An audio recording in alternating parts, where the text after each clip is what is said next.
Astro Command, please protect the broadcast, and please protect our location.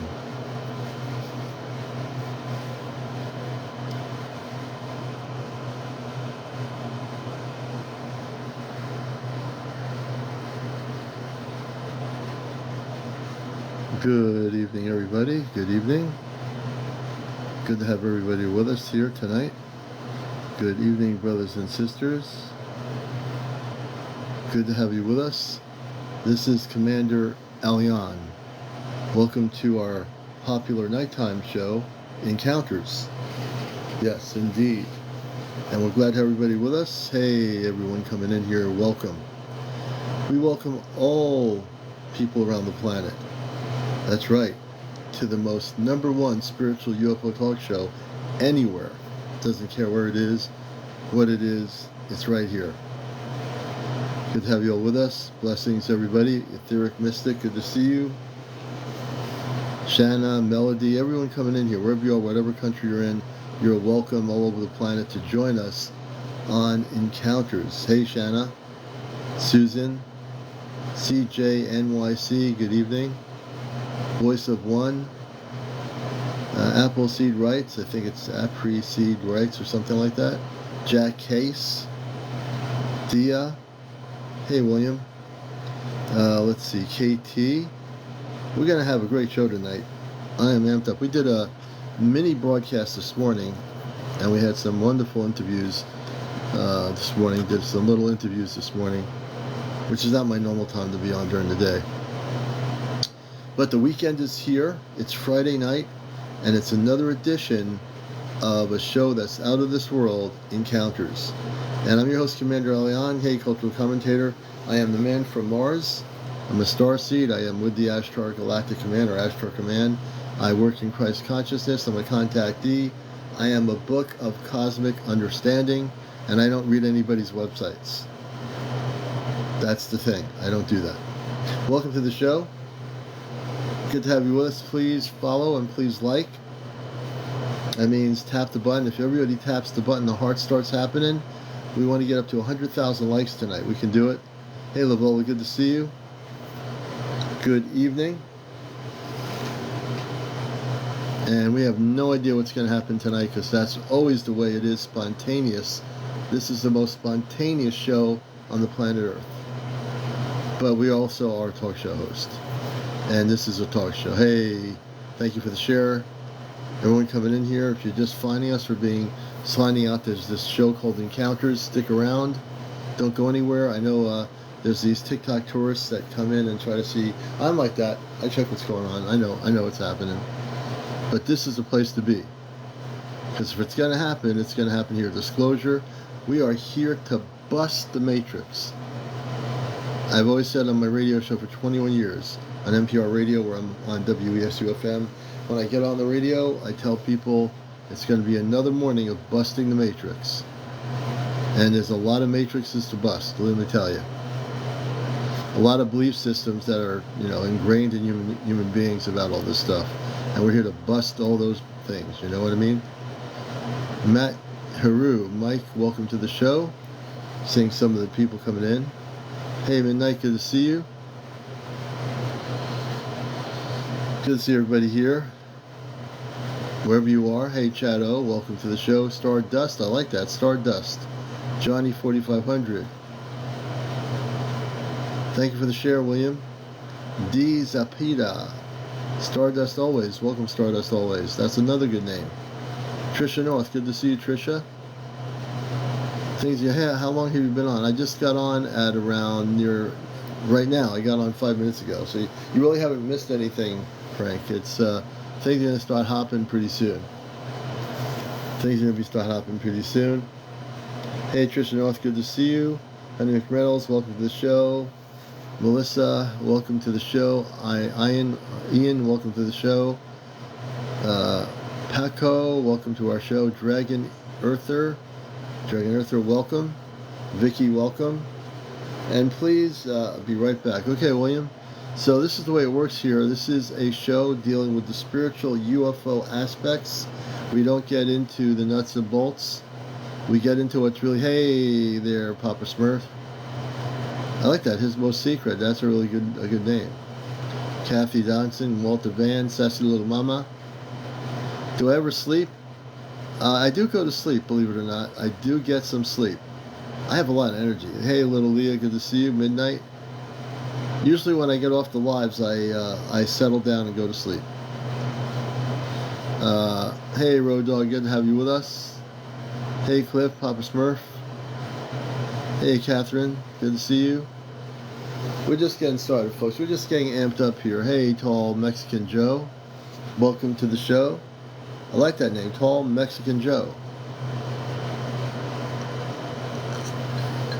And of course, for people that don't know it, hey, Karen82, I run the ship here because I run the show. I'm the host of the show. You know, so I just want to make it clear out there in the world where people, you know, sometimes people come in here and try to get bossy with me and tell me what to do, and that doesn't happen because I created the show, so I don't get bossed around by anybody. You know what I mean? Love and light to you and all. Hey, Marlene, good to see you. Karen Lennox, good to see you. Robert, welcome to our show. Fred Hunter, Marinette, thank you. Marlene, thank you for the gifts. I gotta set my goals here tonight. I set them so high, some people couldn't give me some TikTok gifts, so let me do this here. We're gonna make it more reasonable for everybody. We had the whale going there, so we're gonna change the whale to something else. We're gonna go with the galaxies tonight. We're gonna do some galaxies. 10 galaxies. Yeah, I think 10 galaxies are about right. You know, since we're a show about the cosmic spiritual levels of the UFO area. So I got 10 galaxies I'm confirming for the first part of my show. And we're going to pin my galaxy goals here. I haven't seen galaxies forever. So thank you, Sid Golf, for the follow. We'll see where things go tonight for sure. Hey, Dia Rizzo, good to see you. Karen82. So the galaxy is the thing. Hey, Paul Lutz, good to see you, Paul. Viga Gort, Jackie Redwine, welcome. Everybody coming in here, welcome to the show. Tara, good to see you, Tara. Tyler, good to see you, Tyler. Daniel, I'm looking at all the names coming in here. Please share and like. Press those buttons, folks. We got to get up there to 100,000. Bill White, welcome. We're going to make things happen tonight. We are amped up. I don't know where the show's going to go tonight, but whoever we have on here, wherever I go on a cosmic scale with what I'm going to say, it will definitely impact the planet Earth. Guaranteed. Without a question. And you know now, hey, young Skywork, you know I'm amped up here. So all I got to say is, when I get amped up, watch out. Plus, I got a glass of apple cider. You know, most nights I have a glass of apple cider on my show. Good to see everybody here. Edge of the Country, that's a good name. Hey, Kit Kat, welcome. Hey, Bonnie. Bonnie Pawson, welcome to the show. Misty Moon. Everybody coming in here, get proactive. Hey, Jim. So one of the things I was saying this morning, I always put the question out there because I want to see, you know, about people. Hey, Conscious Vibrations. Yamaya, good to see you. Susie Beach Toes. So I'm very interested in people. A lot of people, hey, Booty, a lot of times people are very shy about the fact that they have had encounters. Tradition for Life, good to see you. Or that they've been taken on a spaceship, be it an abduction or positive contact.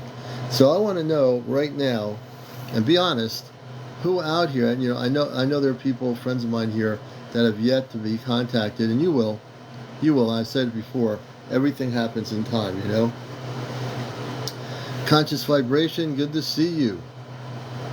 You are live. I am a contactee.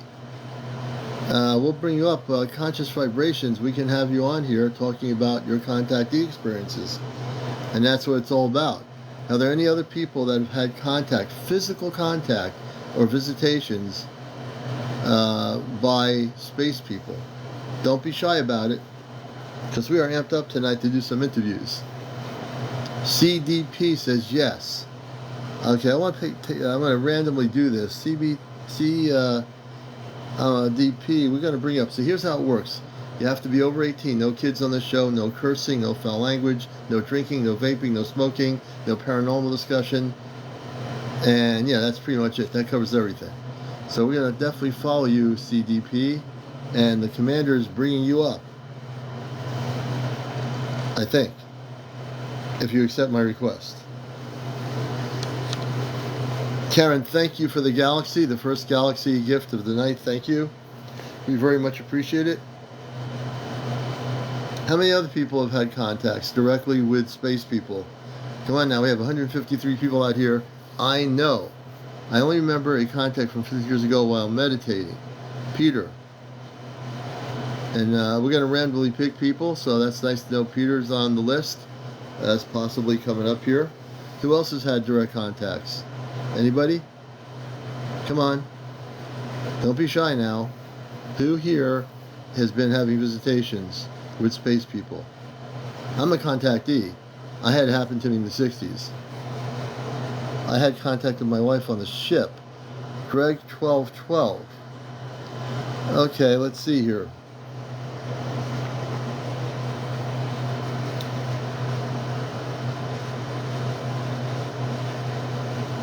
As you were fighting, CDP, I want to bring you up here.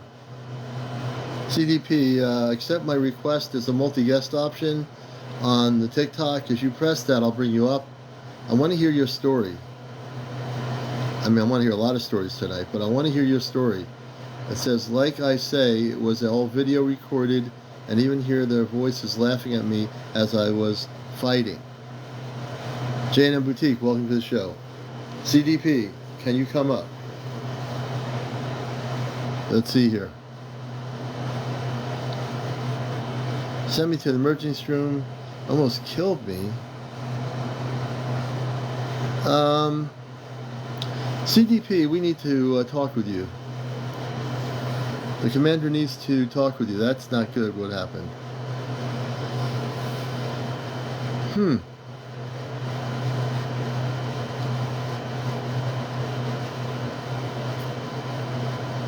I'm reading your comments, CDP. I want to bring you up here and help you out. If you're new to my show, I work with the Ashtar Command, the Positive Space People, and I'd like to help you out, because whatever happened to you, the way you're explaining it, that was not a good thing by those ETs. Hey Andy, welcome to the show.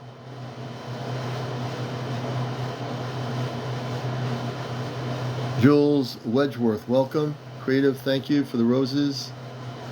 Hey Venus, Christy, welcome to the show, everybody coming in here. Let's go, welcome. C. Youngs, welcome. Thank you for the roses. Janine, hey Conscious Vibrations. I'm going to bring you up too. I want to help this other person, CDP. CDP, I want to help. Hey Dakota, there's a situation with CDP that needs to be helped.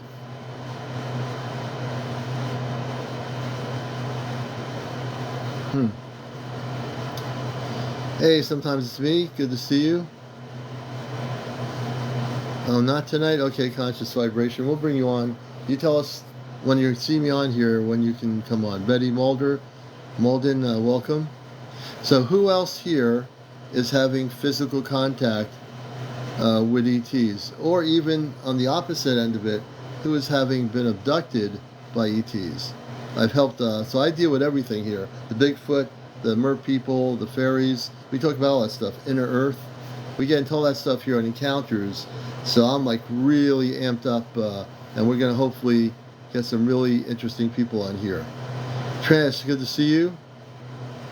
I'm just reading all the comments right now for the moment. Hey Jane, welcome to the show. Welcome to Encounters. My vibe. Let's see here. Stitch.com. Hey, well, thank you for the follow. Frank Rockin, thank you for the follow. Harvey Smith, welcome. John Wynn. All these wonderful people all over the world coming in here. Sarasa, I think it is. Sarasa. So I'm going to do this question here because I really want to get a grasp for the audience. So you had an encounter. Yes, Jane, yeah. When I was a kid. What I'm trying to do, so Peter, we're going to bring Peter up first, and maybe that'll inspire other people that have had contacts directly with space people to come on the show with us. So we'll start up with Peter, and we're going to have Peter on right now as our first guest. I asked the command to keep my screen bright so it doesn't go. So I got to move the camera. I got to figure out why that happens.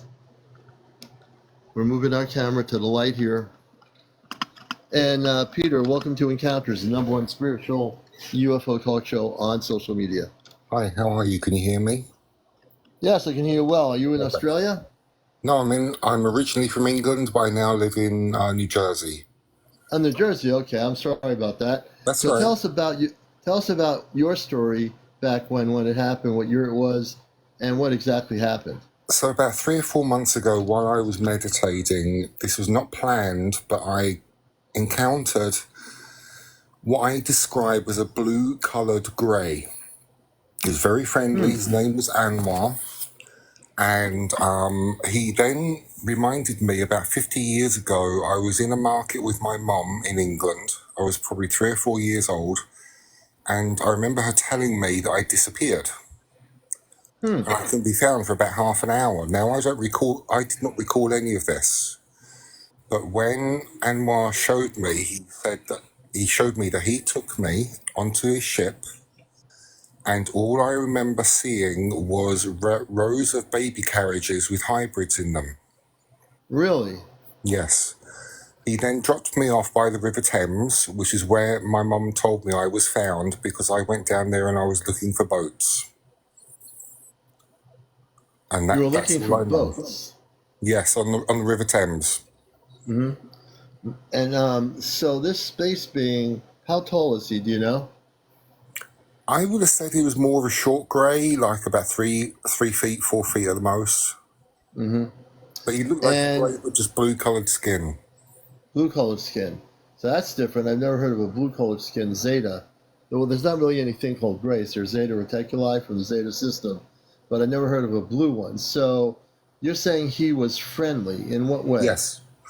He was just, he was very approachable. He was communicating with me telepathically. It wasn't anything verbal.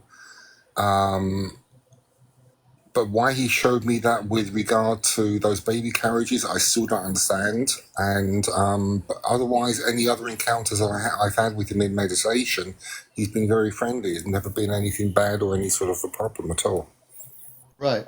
But if you know anything about the history of the Zeta, their program is in order to have the reproduction of a hybrid, they would have to have abducted human beings over the years, women and others, to interbreed with them in order to have a human DNA encodement in their bodies. Okay. So what I'm saying is, it goes against the universal law to take humans because the Zeta, basically, the reason why they want to have hybrids because their whole planetary systems have been dying. Their planets have been dying. That's why over 70 years, the government gave them options. Our U.S. government specifically agreed to allowing Zeta to have the ability to abduct humans and women and others to interbreed in a program for the hybridization of interaction with our DNA in order to sustain life in there for themselves, because the original Zeta, they're all basically, I use the word dying, they're not going to exist anymore. So they need to have the hybridization in order to continue a race that is more human in form. And so there's a big problem with that. Even though he's treating you friendly and everything, he's showing you the outcome of hybridization through the abduction of humans that allowed them to interbreed with humans that were probably forced to have the interbreeding with the Zeta in order for them to exist. Okay. So that's I've studied this history for a long time in the subject matter, and because I work with space people that are human off planet and I'm a contactee, I can tell you that it's a program that is wrong. I believe it's going to have to come to an end because if they are still abducting women, it's totally against universal law. And even if they're abducting men, it's against universal law. So all these children they're showing you, and he's communicating being friendly, his grouping of beings in the Zeta Reticuli system have, over the last 70 years, without free will, abducted women that didn't want to be abducted. And these people were forced into situations on Earth to go on these ships and have the interbreeding with the Zeta. Interesting. So I just Okay. give, yeah. So I want to give some background material. So they're not as friendly as you think they are. They probably have their spokespeople to make it look good on the outside, like the book cover looks really nice. But when you open the book and see the real pictures, the pictures aren't as good as the picture on the cover of the book looks. You know what I mean? Right. The only other thing that he showed me was I could see this waterfall, and behind it there was a cave, an entrance into it, what I think was some sort of a base that they were setting up. It was like a volcano, but the ships were going down into that and then into this cave. He showed me Was it on that. the Was the volcano on the planet Earth? Yes. Yeah, they have bases on the Earth as they're sneaky. So I keep getting, this is the craziest thing. The base of the volcano is a volcano in South America or Central America. Okay. I don't know. I don't know why I'm saying that. They have a base in Central or South America. There are a couple of volcanoes in Central and South America. They have a base entrance in one of those areas in the jungle. That sounds like it would fit from what he showed me. Yeah. Yes. Yeah, don't tell me why I know this. For some crazy reason, I know this. I haven't looked at any websites or Googled it. I just know it. So, yeah, that's what it is. They have a base down there. And when Yep. I asked him why, he said, "Well, their planet was going to be destroyed, and they had to find somewhere else, so they were coming peacefully." I had no intuition or feeling that anything evil or untoward was behind it. No ulterior motives, but that was what he told me. Yeah, and do you know why their planet would be destroyed? And people, do you want to know why the Zeta planets are being destroyed? I don't The know, but reason why, well, the Zeta used to be human like we were a long, long time ago. They were human just like we were. They messed up their planet. They became so advanced with their technology, they lost their spiritualness and their cosmic connection to the Creator. And when they did that, they had to rechange their human form as humanoids to what they looked like when you would see them with the big heads. They used to look just like us. okay. The whole Zeta system is basically falling apart. It's been falling apart for a long, long time. And the reason why they've come to Earth, because they want to interbreed with humans in order to save themselves. And in fact, what they're doing is against, even if they're peaceful, their ability to be peaceful by taking women and so forth on their ships over the last 70 years has not been a very peaceful thing. It's been a situation of abduction and forcing Earth women to interbreed with the Zeta in order to have children. You know what I mean? So, like, if you take a human, so if I were an Earth human that was not, saying, "Oh, we're gonna treat you right. We're gonna take you right now onto this little ship. Please come with us now." And then, in order to have the interbreeding between the Zeta and a human being, it's not something that is agreed upon. It's something that you have to be abducted in order for that to occur. No Earth woman would be, unless they hypnotize her, would be agreeable to say, "Okay, Zeta, take me on your ship. I will give you what you want." It doesn't work that way, you know. It looks really nice on the outside, but even that they're friendly and they say they're peaceful, they would have never interbred or abducted Earth-based people over the last 70 years. You see what I mean? So you think he was just putting on a facade to try and sort of come across as being positive and peaceful? Yes, because he wants you to have confidence in him, the Zeta. He wants you to believe him, and because we're only here because our planet's going to be destroyed. If you were to ask that Zeta being that you were communicating with telepathically, why is your planet being destroyed? What really happened? And whether he would tell you or not is the other big question. But the reason why their planets are being destroyed because they basically messed up their whole system, And Okay. and one of my members here, AK, is right. they've lost their ability to have feelings and emotions, and they've also lost their feeling, the Zeta, to have that connection to the Creator, which is really a key thing. Well, they lost the connection to the Creator when they became very advanced technically and they forgot about their humanness. They got so advanced with the technology that destroyed them, that destroyed everything about them, you know? Very And interesting. Okay. yeah, so always be careful if he comes back to you. Understand, I would ask the tough questions of him. What did you do to yourselves, and why?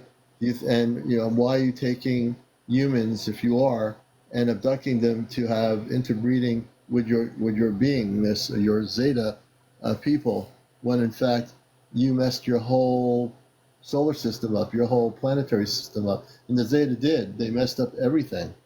You know, Okay. so that they can tell a good story, but don't trust the Zeta. If you come in contact with the Zeta, do not trust them. Okay, that's good. Good advice. Thank you very much. I appreciate that.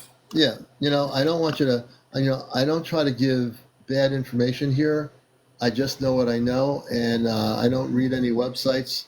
I don't do any of that stuff. I'm downloaded information. I come from off planet with the Ashtar Command, which I am part of, and I have a great deal of knowledge since waking up as a child when I had my first encounter with space people.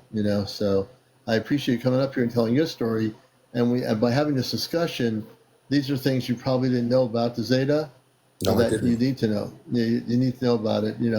They can try to be nice, and maybe some of them are actually nice, but their grouping, their leaders, the people that are part of the Zeta leadership, did everything to, wow, or just a car screech, do everything they can to abduct humans and do what they do, and it's not cool. And that's ZEIDA? It's a Zeta, Zeta DETA. Reticuli. Yeah, Particular. yeah. Okay. Thank you very much. I appreciate it. This is only the second time I've been here, so I I'm appreciate you glad you're bringing me here. up. Well, I'm glad you came up and told your story. That was a fascinating story, and it gave me time to listen to it and get an idea for what's going on. So I appreciate you very much. Thank you for bringing me up. Yep. Someone said they can hear the crashed car. I hope they didn't crash. Let's see here. Let me do this here. And let's see who's on my other list here. Okie dokie. Oh, LM, yeah. LM, we're going to bring LM up here. I talked to LM briefly this morning. LM, welcome to Encounters. Hi, how are you doing today? We're doing well. And yourself? I'm doing really good. I caught your live for the first time this morning. Yes, you did. Hold on one moment. I'm so sorry. LM caught my live. LM was watching our live this morning. And can you bring your camera on? It's always nice to get people on camera. Is there a Oh, I just got possibility? out of the shower. Oh, you did. I mean, We I'm in don't a want to bathroom get and everything. we But don't want to get in trouble here. So yeah, uh, I'm good. But we're I'm not going also to do that. I'm also very shy. But I'm 42. I live in Okay. Texas. That's some background. But there was just something when I caught your live this morning. I wanted to connect with you because I've had this strange experience that I want to describe to you, and I think you're the right person to describe it to. Mhm. And I think this is related to somehow a UFO that my mother saw when she was a Okay. child. So it is related to UFO. Okay. So I started practicing Reiki about 8 years ago, and that's like, energy healing. But I just act as a conduit. Like I don't believe that I am a healer per se. Yeah. When I started practicing Reiki, I started seeing light beings. And I immediately recognized them as, I think some people would think they're like a spiritual thing. They feel spiritual, but also they definitely felt like a specific being Hmm. that is real. Yeah. and they show up every time. So what happens is when I start working on someone in a Reiki session, yes, it is in my mind's eye. I'm not physically seeing them, but it is like the weirdest, realist visions. Mm-hmm. And they show up in about a group of like, I want to say 7 or 8 of them. Oh, wow. They're very tall. Mm-hmm. They're very bright, and their faces kind of look like alabaster or mother of pearl. I'm sorry, mother Huh. of pearl, Mother of pearl. like sort of and they're not male or female. And Hmm. what they do is say to me, they speak to me in my mind. And but they don't really, it's so hard to explain. They don't really speak with words, but but they tell me, okay, like move to the side. We're here to do our thing. And then they leave. And it's like, but when they showed up, they knew me, which I thought was weird. And they weren't concerned with me whatsoever, though. They're concerned with the other person. So for some reason, I feel like this, I know it sounds really far out there. I feel like this is associated to a lot of really strange experiences in my life that, Yeah. like, I've had, like, when I was younger, I've had, like, really strong, what do you call it? Like sleep paralysis. Yeah. But Yeah. what I know I'm what that is. seeing is so far out there. Like, I would see like 3 spirals on the wall that to me, I immediately saw them as portals. Like, I don't know why Yeah. I knew that. I have Mm-hmm. no idea why I knew that, but I knew that's what they were. Right. Or I would have sleep paralysis where I'm floating in my room, and it's like Okay. I can see myself, and then there's other things happening. And it got to the level, like, but it's actually beautiful and positive things. Like, nothing feels Right. scary or weird. Right. You didn't have any negative experiences. Right. But I did end up seeing a neurologist because some of these experiences were so realistic and so odd. And I, being kind of like scientific minded, like, okay, well, maybe there's something going on in my brain, that I need to get addressed. So I went and I saw a neurologist, and they hooked me up to where they put all the little nodes on your head, and you have to Yeah. wear Yeah. it Yeah. for like 72 hours. Yeah. So you wear it for like 2 or 3 days. And if you feel something strange starting to happen, you can press the button, right? And that'll help them mark where they need to look on the information. Okay. And so when I had this device on, I had a very strong experience where I was like floating in my room and all this weird stuff happening. But I even remembered I had this device on my head, and I was able to push it because like Yeah. it has a controller, like this little button thing you can push.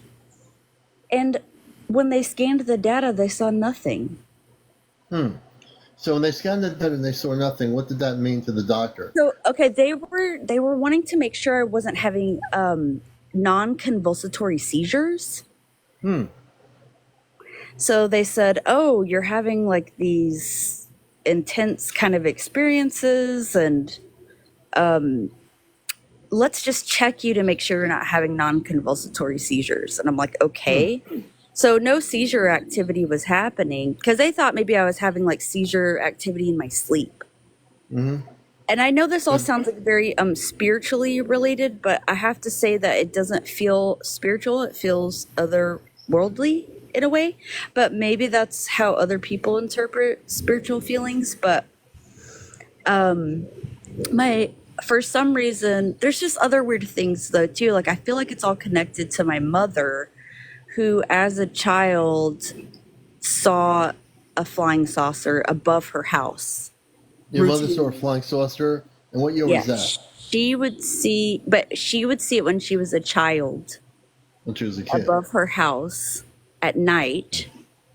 And she would say sometimes it seemed like a dream, sometimes it seemed like it was real. But then she would also like fly outside of her house, but she could only fly a certain way, and she said it was being controlled by the UFO. The UFO was controlling her ability to fly. So let me get this straight. The UFO that was at her house when she was a kid, it helped her fly in the sky. Yes. So, I Now I mean, heard one. Yeah, that's her kid brain trying to understand it, right? right. So, anyways, I know I'm all over the place right now and I could go on and on about experiences, but I feel like it's all related. And when I started looking into these quote unquote sort of like light beings, I was seeing images that look very similar to what I was seeing. Right. And so I'm like, Well, okay, this isn't coming from nowhere. Like other people are having this experience. Like, what right. is this? And I just wanted to know your interpretation of who they are and what's going on. Well, thank you. I can tell you a lot about light beings. I'm very familiar with the light beings and the terminology of light beings. And you're watching Encounters, the late night spiritual UFO talk show. Welcome everybody to our broadcast. This is actually the #1 top spiritual UFO talk show on social media, and we have Ellie here with us. So I'm going to talk a little bit about light beings. We know we haven't talked about it much, and it's great that you're asking me that question. So the way I perceive light beings, I've heard different stories from people of what the light beings look like, and they are tall. They can be 7 to 9 or 10 feet tall. In many cases, light beings, the ones I've heard about, are both male and female. Now, there might be light beings that are neutral, that are neither male or female. I believe that to be true as well. But the light beings have very less densified physical bodies than a human body, and they also radiate a lot of light energy out of their physical body. So, my interpretation of light beings are that they are definitely beings from other planetary systems. Some of the light beings might be slightly different than other light beings. Like you said, some could be neither male nor female, but a majority of them are both male and female. But they're very spiritually connected within what I call a Christ consciousness. Okay, that's interesting. Yeah, Um, that's. I spent many years in this area, and yeah, that's my answer. so the weird feeling that I get is that they don't need me, but I'm somehow also facilitating something in those Yeah. moments, like Well, you can like in ask my mind. when you have contact with the light beings. You should ask them, "What is my connection?" Even though you don't need me, there's obviously a connection. Can you explain to me telepathically what our connection is? And they'll tell you if you ask. Okay. Do Yeah, you do it's you like still I'm have a do little you have afraid of them, but it's more of like a I'm in awe. right? So I'm Don't kind be of like, afraid. Don't whoa. don't let your brain make you say I'm afraid of them. Just ask Yeah. them the next time it happens. Do you still have contact with them? Yes. Okay, so if you're contacting these light beings, I ask them, where they're from, and try to get into a friendly interaction with them, and find out, what the interconnection is, because there is obviously a connection. Even if they're ignoring you, they know you're there for a reason, and they're coming when you're doing your thing. I would ask them some questions. Yeah. That's a good idea. So I think not okay, so afraid isn't the right word. It's more of like I'm sort of dumbfounded by it a little bit. So Yeah, or don't in let the, awe or something. don't let yourself feel like that. Throw that Yeah. feeling out the window. Go in with confidence and saying, I'm a light worker. I'm this kind of person. I know somehow you came to my into my energy field. I want to know more about you. Can we have a conversation? And if you do that, I think the light beings will communicate with you in that way. Thank you. And then the Yeah. other thing is though, I don't know why, because like when my mom describes seeing the flying saucer above her house, like I see it like I'm there, like I was Yeah. there too. hmm Yeah. I mean, on some level, you might have had. Beyond Earth-based knowledge in the 3D world, you might have an experience out of body or through memory of something where you were able to perceive it. I'm not sure how that works, tell you the truth, but you actually had that experience. So, yeah, you'll figure it out.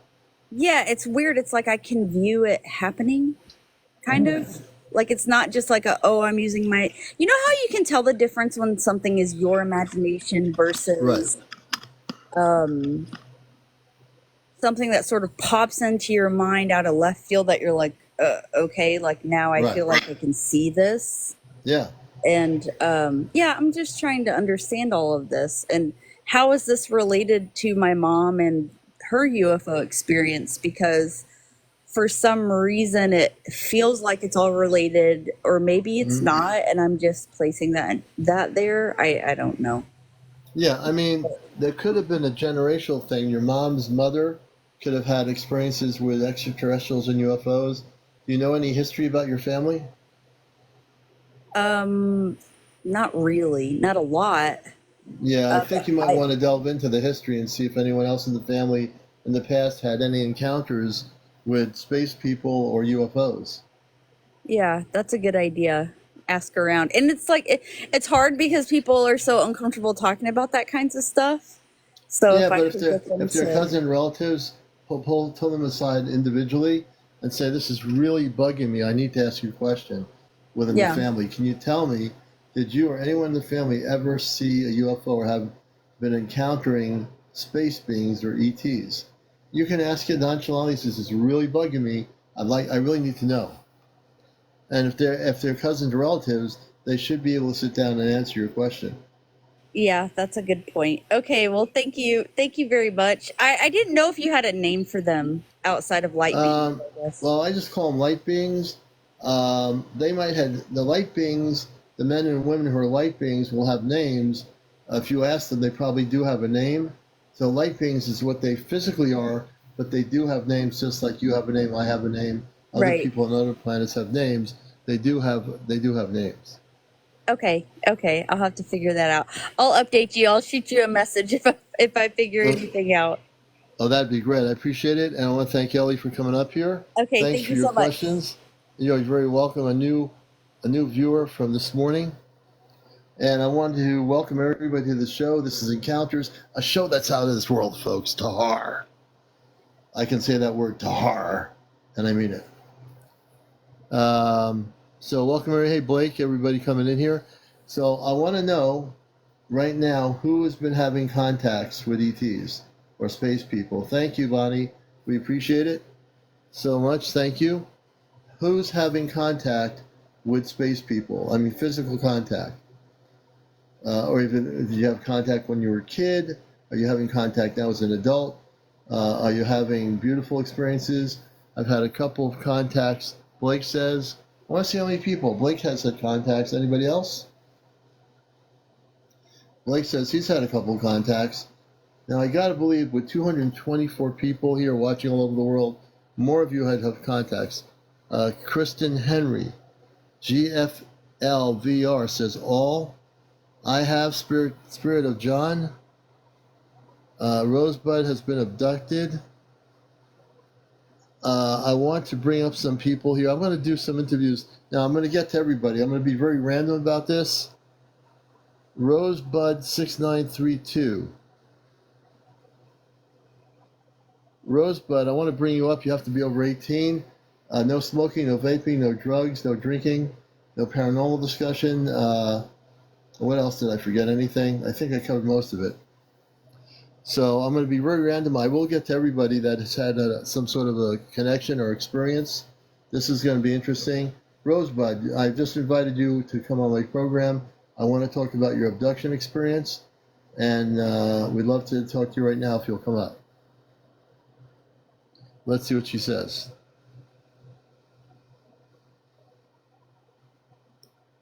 Greg, we'll get to that too. That's a good question. Kristen Henry says military base started on base. I'm inviting Kristen. I'm going to invite you on here. Please accept my request. I'm going to see who's going to come on here. When I hear really interesting things, military family started on base. So, Kristen, if you're not used to doing this, there's a multi-guest option on the screen. If you press the option, I will bring you up here live on the show.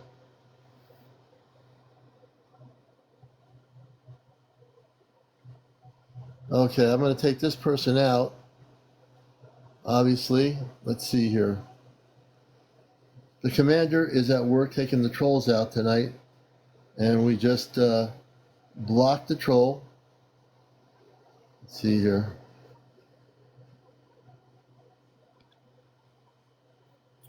Let me see who I got here. Okay, Kristen, we're going to bring Kristen up here.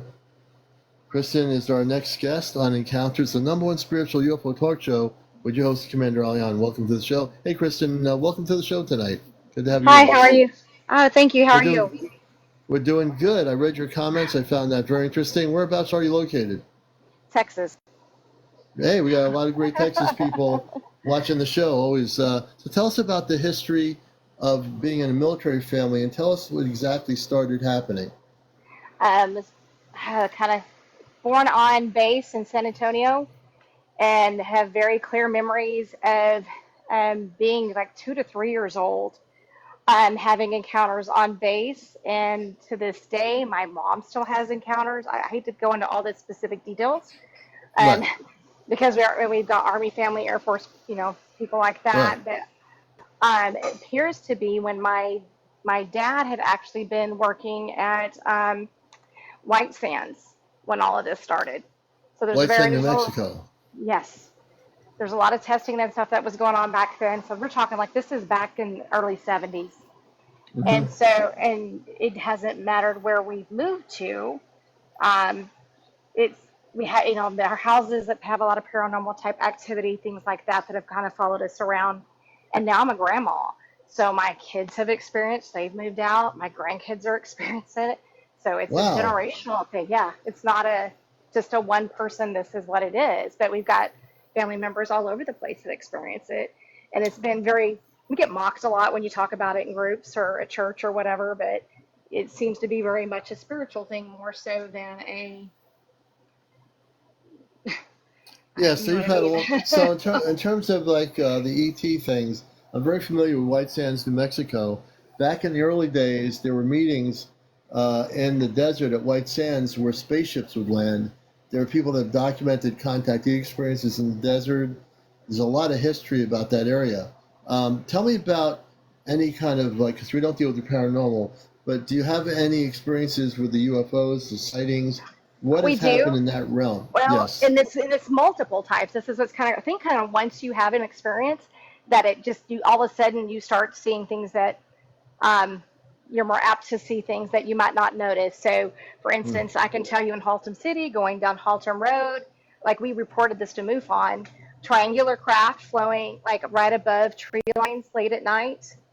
There's Yeah. quite a few reports on that. But anyways, we happened to be going to pick up a kiddo from the hospital, and driving into Fort Worth, and it was just right there. It was silent. It was massive, and I'm like, Wow. and at first I thought it was a helicopter, and I thought, oh, there's been a car wreck, so Yeah. and then I need to pull over, and then no, it's this triangular craft. But we've got Lockheed, we've got Bell Helicopter, and we've got all these things around us. So you try to, as these things are happening, discount it. Yeah. We've got photos out by my daughters of these spiraling lights in the sky about over the farmland out there, and you're like, "What is Oh this?" my God. It's not a storm.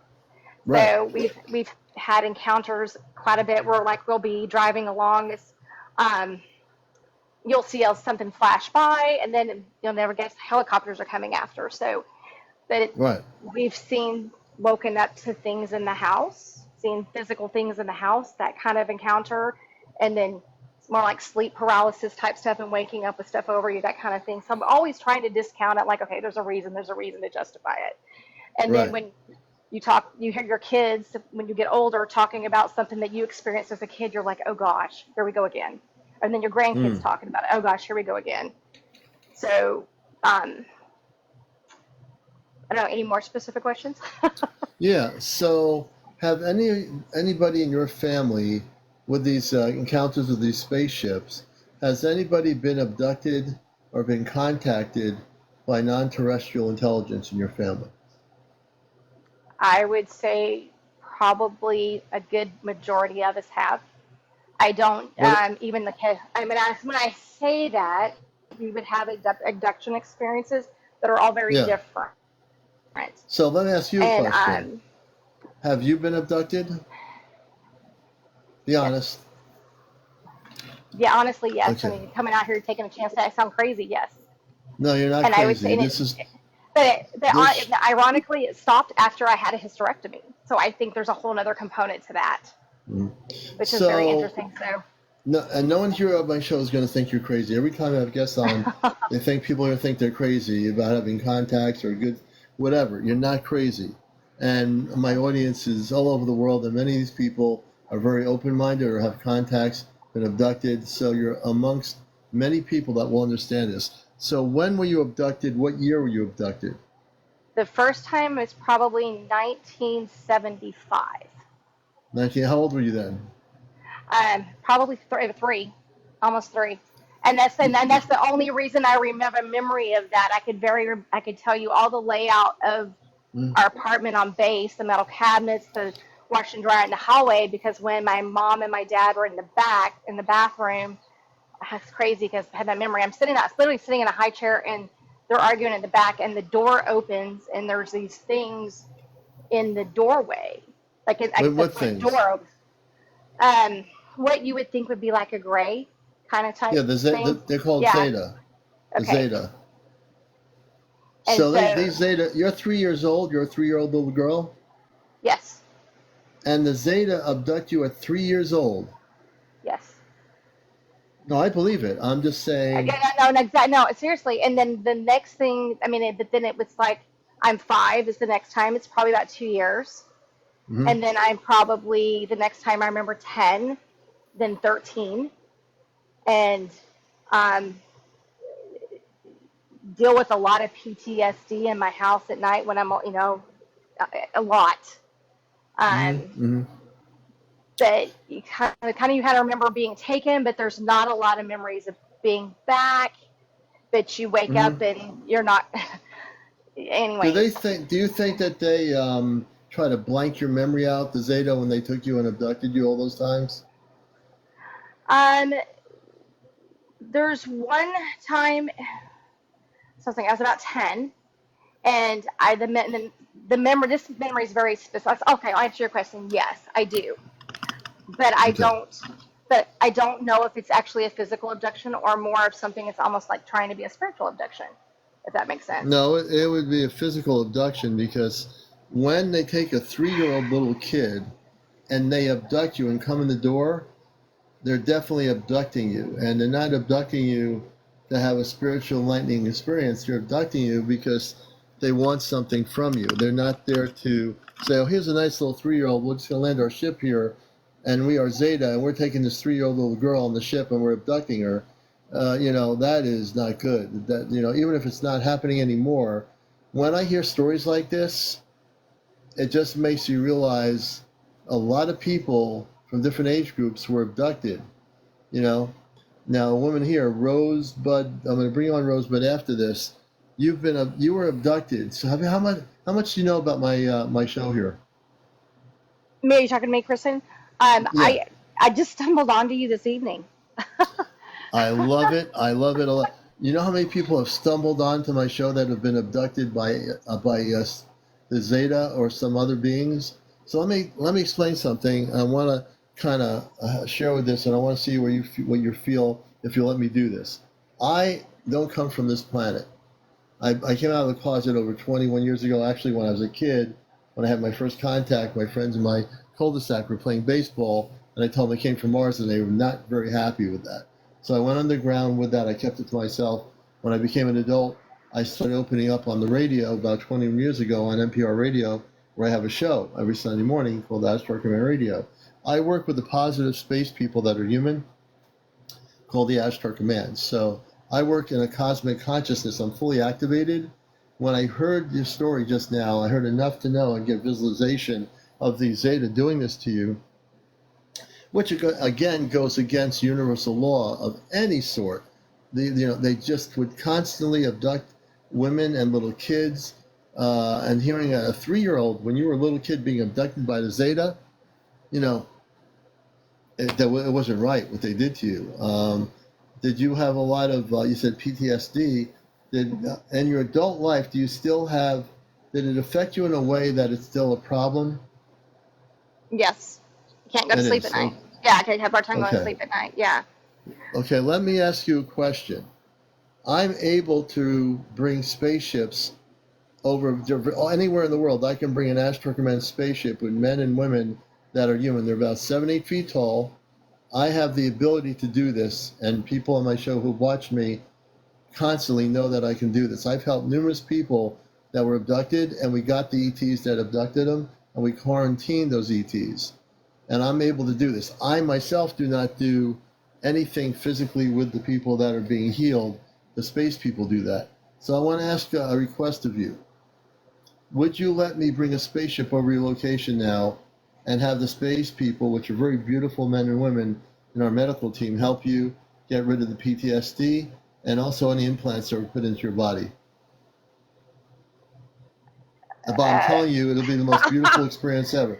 I'm only asking a lot of you, but I'm asking you to trust me. that would be a lot of prayerful consideration first. I know. I know I'm really zinging it at you here, but and people might listen to the comments of people that have watched me. How many people have seen me do what I do and think that you should let me do it to help her? I want to hear it from the comments here. People that know my show have been watching me for a long time. You've seen me in action with this. Read the comments; they'll tell you. Yeah. And A so, lot of people have seen me do this. It's all good. It's all loving. It's all positive.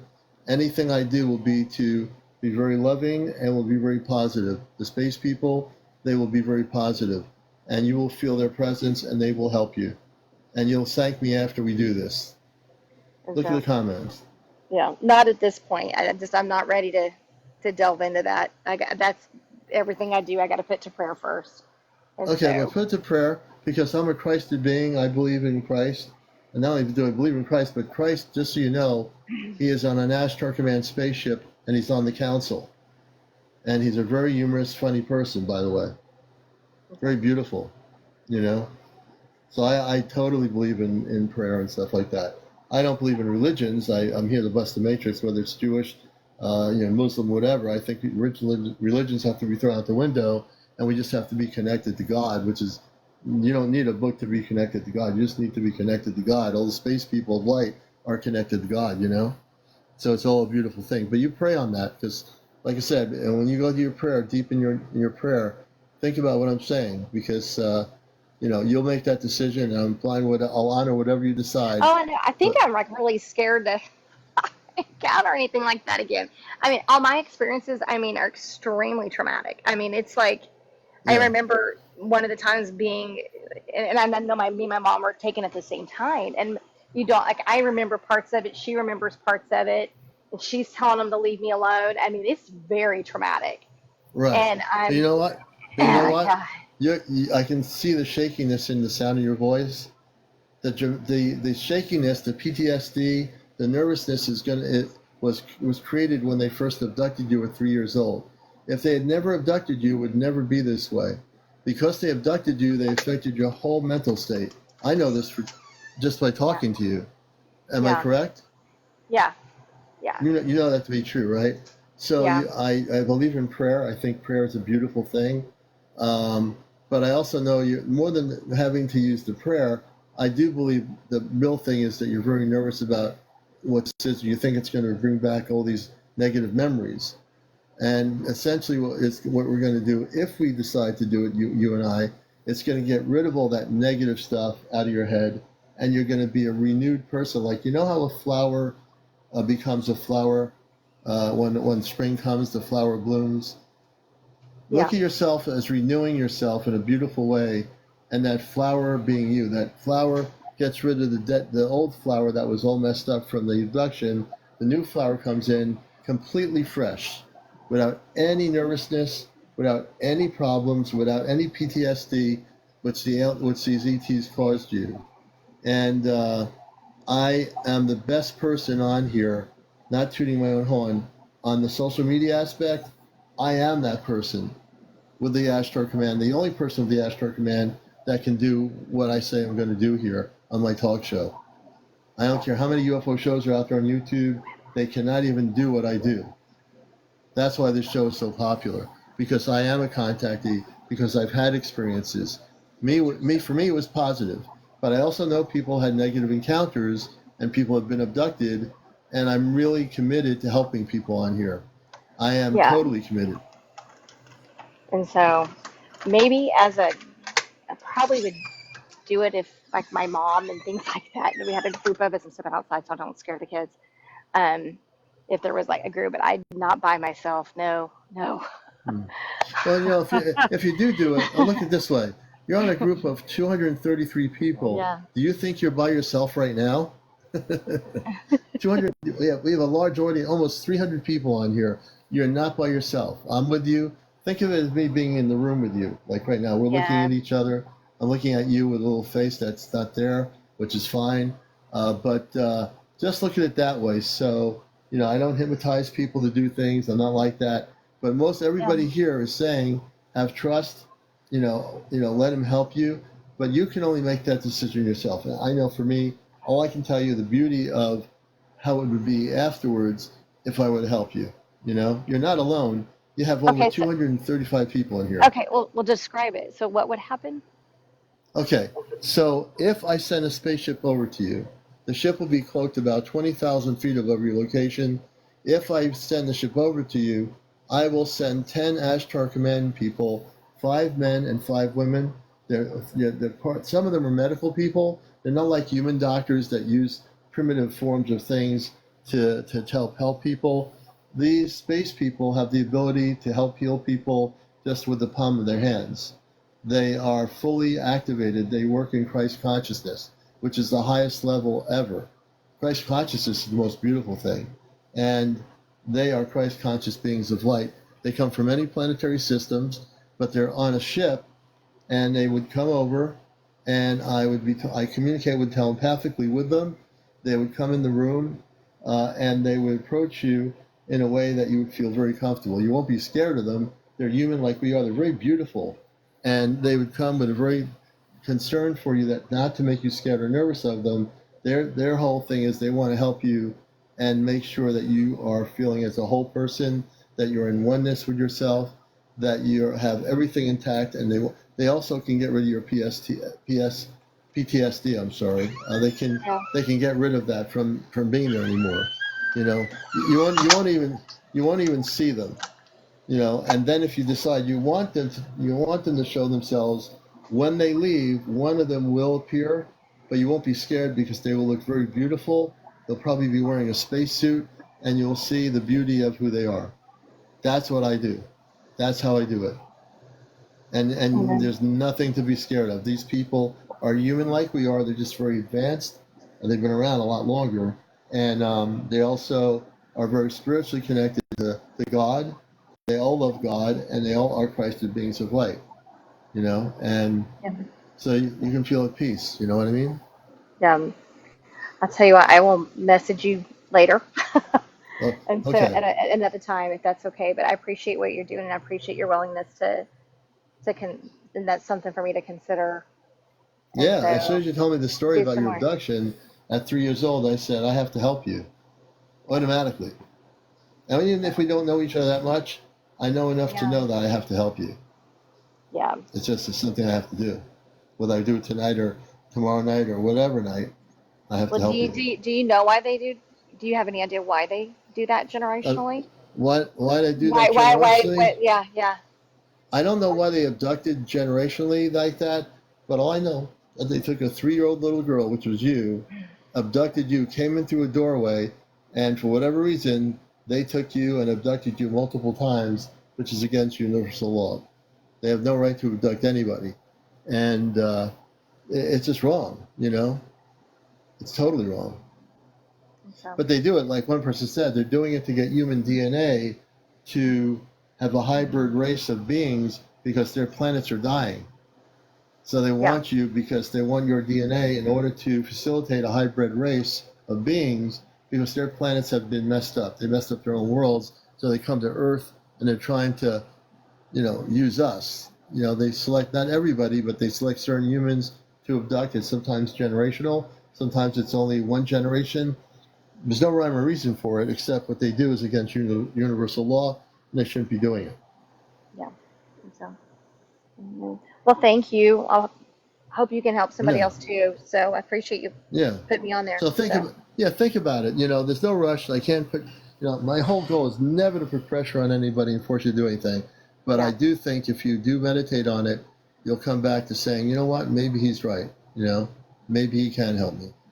And so, well, So thank I you. appreciate you, Kristen, for Oh, actually no. opening up about that. I didn't know you were abducted, but I did know you were abducted when I started listening to you. I said she was abducted, Yeah. so I did There's, know. and I mean, there's a whole lot. I mean, I think anybody, when they get into that, there's just so more facets to that, as far as, you know, time missing. I could go on and on and on, tons of areas. But then it's not just my story. It's not just my kids' stories, grandkids' stories, Right. my parents' stories. Oh yeah. And so I don't know when it started officially in our family. I have no Oh, idea. it could have started generations ago. It could have started in the Yeah. 1800s. Who knows, right? Yeah. So, But it's been generational. I've heard a lot of generational abduction stories. So it could be very much back into the early days, 1700, 1800s. You know, you can check the family history, and you might find that generationally, other people, if they're still alive, can say, "Well, I was abducted, when you were a little 3-year-old. I was abducted as an adult." You start asking questions, I bet you'll find some answers. oh yeah, my grandmother wouldn't let us sleep in a specific bedroom because she had a specific name for it, said it would come Yeah. there. In our Well, I'll house, so tell I you, look back to Kristen. like creepy stuff. Yeah, well, Kristen, I want you to think about seriously having me do this on my show.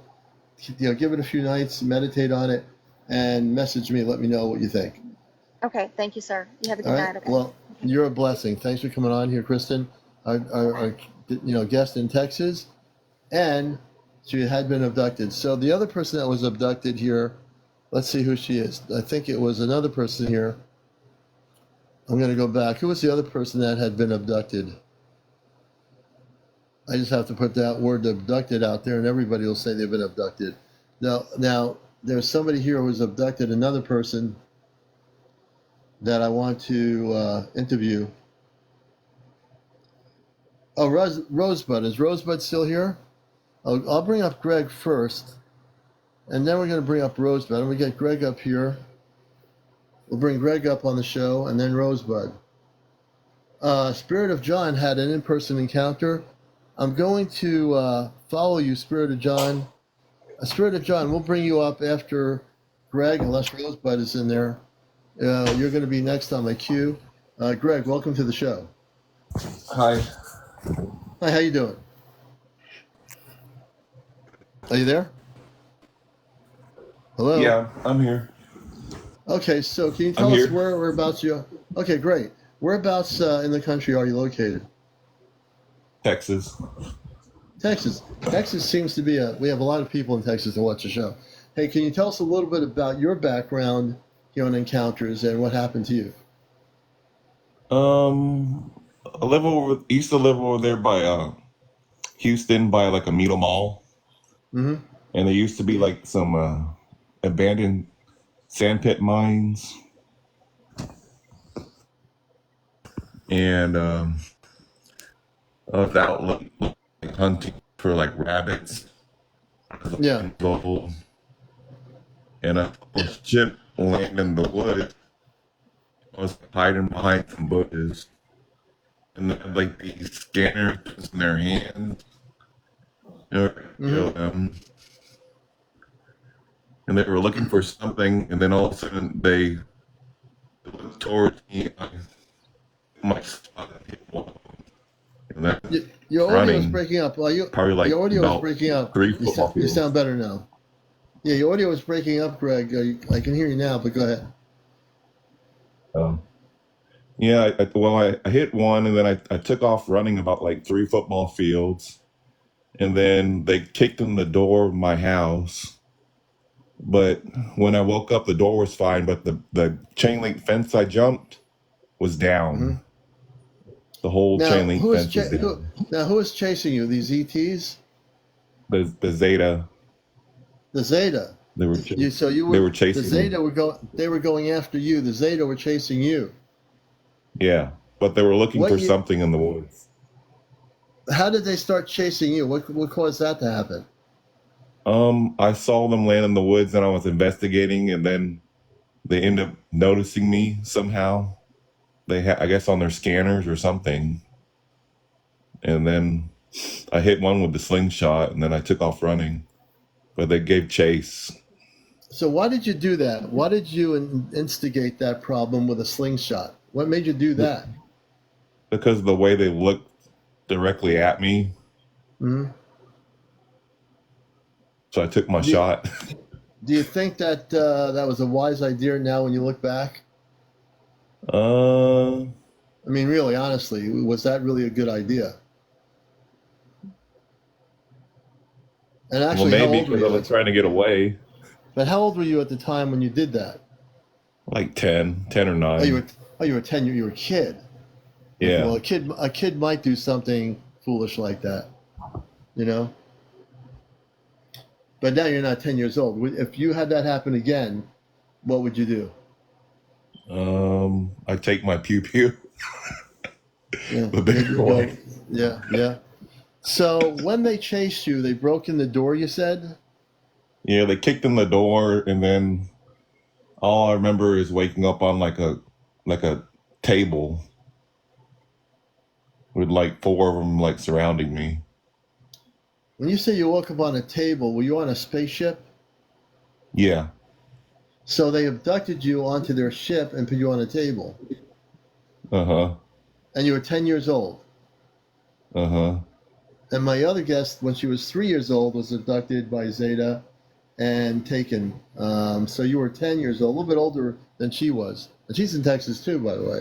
So, Mm-hmm. so when they took you on the table, did they communicate anything to you or telepathically said why they did this to you? No, nothing. Mm-hmm.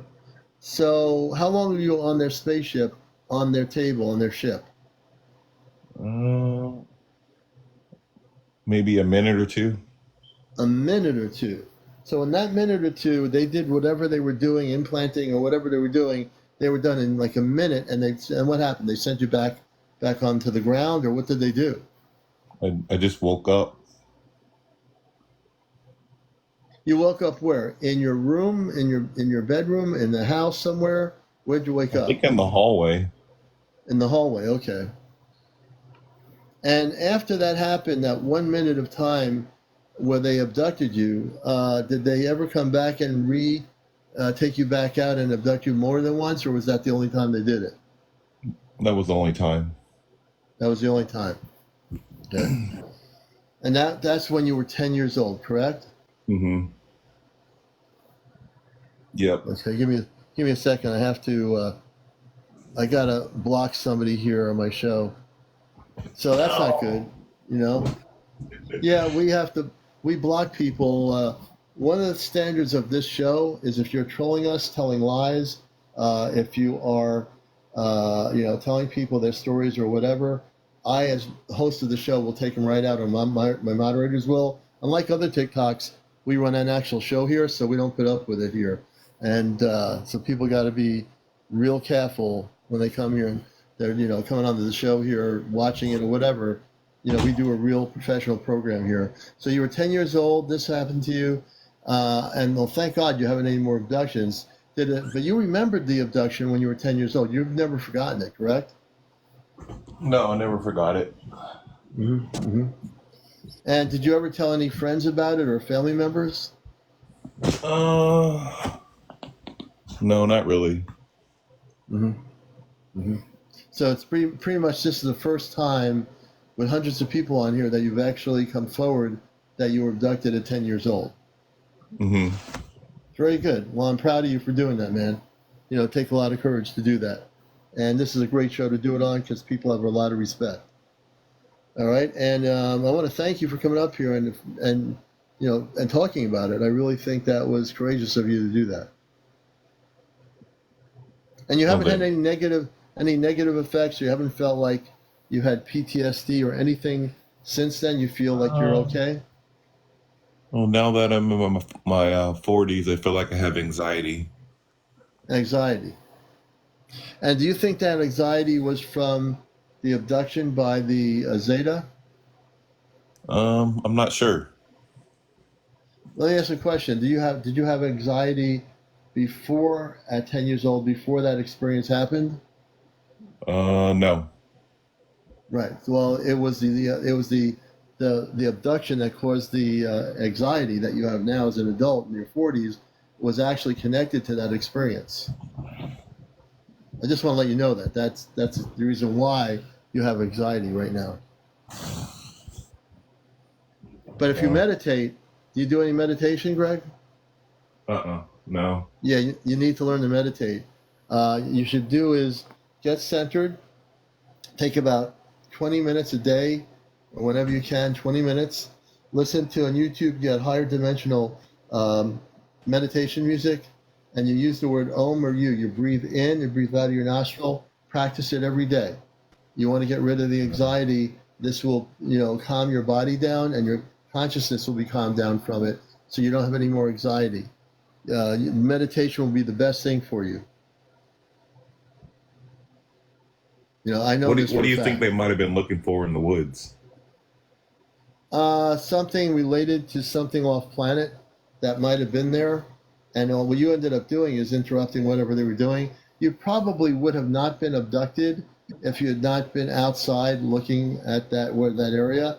But then again, you never know. They did abduct you, obviously, but I think because you took a slingshot and shot at them. Because that area has like 3 sand pit mines, like deep, about like 20 to 30 feet deep. Yeah. And then they accidentally hit like a water table, and it filled up, and there's like all kinds of like tractors and stuff under. Yeah, they might have been looking for certain minerals or crystals or something there, based on what you're telling us. Now, when you were abducted, Greg, do you have any markings when you were abducted? Do you have any markings that weren't there before 10 years old? Are you still there, Greg? You're fading out on me, man. Not that I can see. Okay. Oh. Okay. Not that I All can right. see. Well, not that you can see. Well, I want to thank you for coming up on the show Encounters tonight, Friday night. I'm glad you're watching our show. You're going to hear a lot of great stories from people, other people that have had beautiful contacts, other people that have been abductees like yourself. And I'm sorry you were abducted, but I'm glad that you came on and talked about it. Okay. All right. Well, I want to thank you, Greg, in Texas, everybody. Give them a round of applause for coming forward. And we're going to go to our next guest, whoever that might be. If you've had any positive encounters out there, we'd like to hear your story. Just for a little non-commercial break for a moment, this is Encounters, the late night spiritual talk show. I'm your host, CmdrAleon, and please show your support for what we do. You can do TikTok gifts if you want any kind of gifts you want. We'll take a gift break here, so please show your love for Encounters, and definitely your gifts would be much appreciated. You can use the TikTok gifting thing there if you have TikTok coins. That's how you do the gifting. We're almost at 60,000 likes. We want to get to 100,000. LM Ellie, thank you for the heart. So we're going to do a little gifting thing here. We're going to have a gifting war for about 2 minutes and see what kind of gifts show up on my screen right now. So we're going to have all the people that can do it. If you can't gift and you don't have any TikTok coins, that's fine. For those that have a big bank of TikTok coins, we're going to let you go crazy on the gifting here. And Tahar to you, Red Jen, Ellie, thank you. So we're going to have you do whatever kind of gifts you want to throw at me, as long as you don't hit me in the head. Tahar, Spirit of John. I'm going to bring Spirit of John up next. Spirit of John's going to be my next guest on the show. And we're having fantastic interviews with people. Jordan Bell. Hey, Jordan, thank you for that team heart. We're going to let some more gifts happen here. Throw them at me, galaxies. You can do wheels or, with the Palm Beach, the palm trees or whatever that thing is.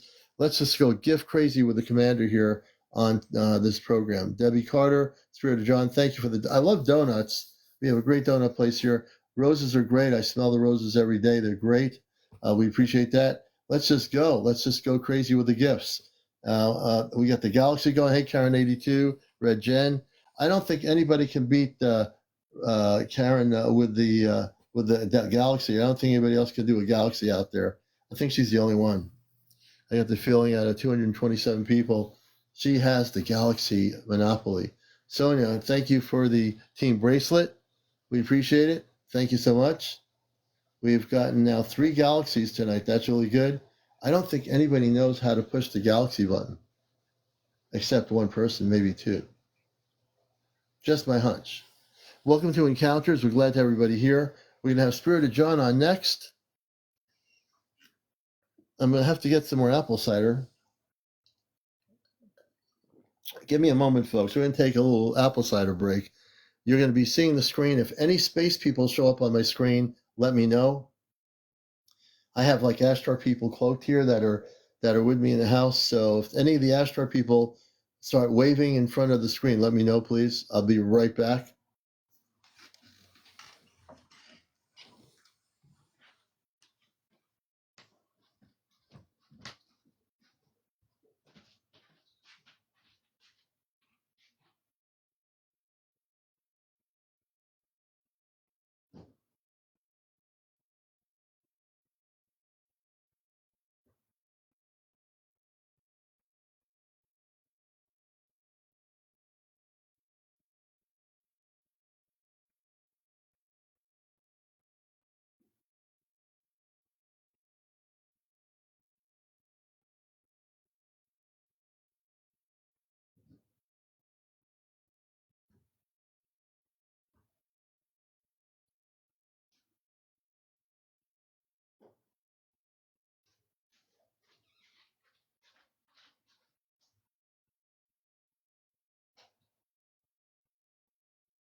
Okay, folks, we got a full glass of apple cider. We filled up the glass.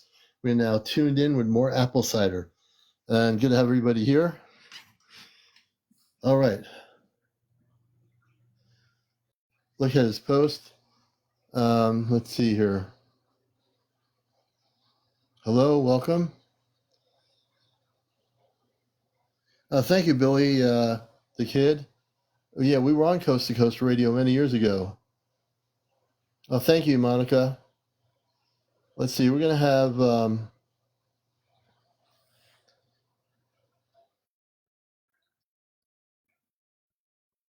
he was scared to send them out to me. Huh.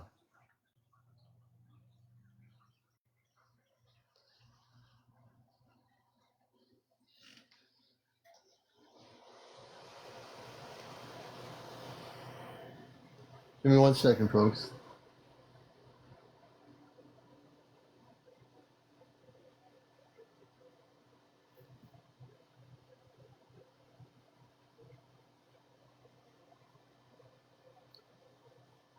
Okay, let me see. Spirit of John. Let's see. Spirit of John's my next guest.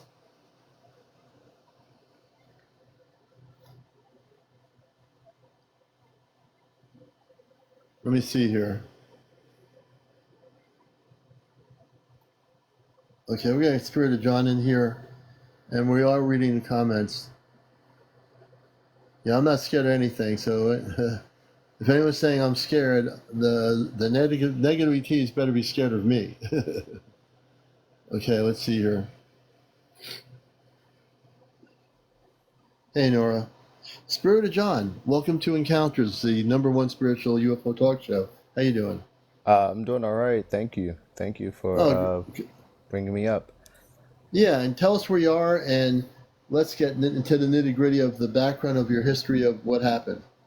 Well, currently I'm in Los Angeles, California. I tend to travel a lot, which my main experience, my first encounter experience was while I was traveling on a trip in La Guajira, in Colombia, South America. Okay.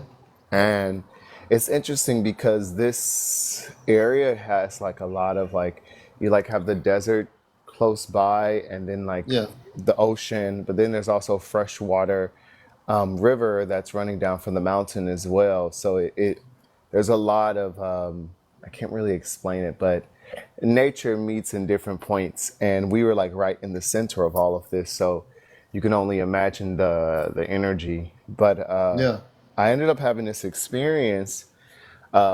Me and the people that I was on the retreat with, we it was the first night that we got to our lodging, and I woke up in the middle of the night. I was just having a trouble in general sleeping. I kept tossing and turning. Then something sprung me up in the middle of the night. My eyes shot open, but I didn't move. Right. And I could see about six beings. They were gray. Um, and I couldn't see their eyes, which is very interesting to me. Like their eyes were just kind of like something else. And they were Yeah. standing over my friends that were also sleeping in the same room as me. And I like blinked my eyes to make sure that I wasn't like, tripping or anything. Right. Right. Uh, and I see one of them, it's almost as if its hand was reached in my friend's head, like Wow. literally inside his head. And Wow. I then I looked at them and I asked them, I said, I can see you. And they all turned their head and they looked at me. And I said, no one invited you to be here. Why are you here? And I said, who gave you permission to enter our space? And then in that moment, it was as if like I kind of I got really, really weak, like really, really tired. And then they just Yeah. started to fade away in a sense. Yeah. And like some of them were walking back out of the room, and while Yeah. another one was standing looking at me. And so I woke up the next day and I told my friends, I was like, I didn't really have a good night's sleeping, and they were like, oh Yeah. well, I had a horrible dream. And to the friend, this is one of the friends that was where I saw his hand like standing over and reaching into his head. And Wow. so what ended up happening was that he said that he was being chased by some people, him and my partner at the time, we were all sleeping in the same room, and Yeah. that he was trying to protect my partner for some reason, and that the people that were after them was looking for a form of a crystal that exists inside of humans, or like a something inside of like Huh. the human brain, and they were Really? trying to retrieve it. And and they said that if something about we can let you go or something like that, but somehow they got away. So Yeah. strange thing, this night, four rooms down, another Yeah. friend this exact night, she woke up in the middle of the night and she saw two people standing over the bed of two of our friends that were sleeping in the room, in Yeah. their room. Yeah. And she just looked at them and she thought it was our two friends.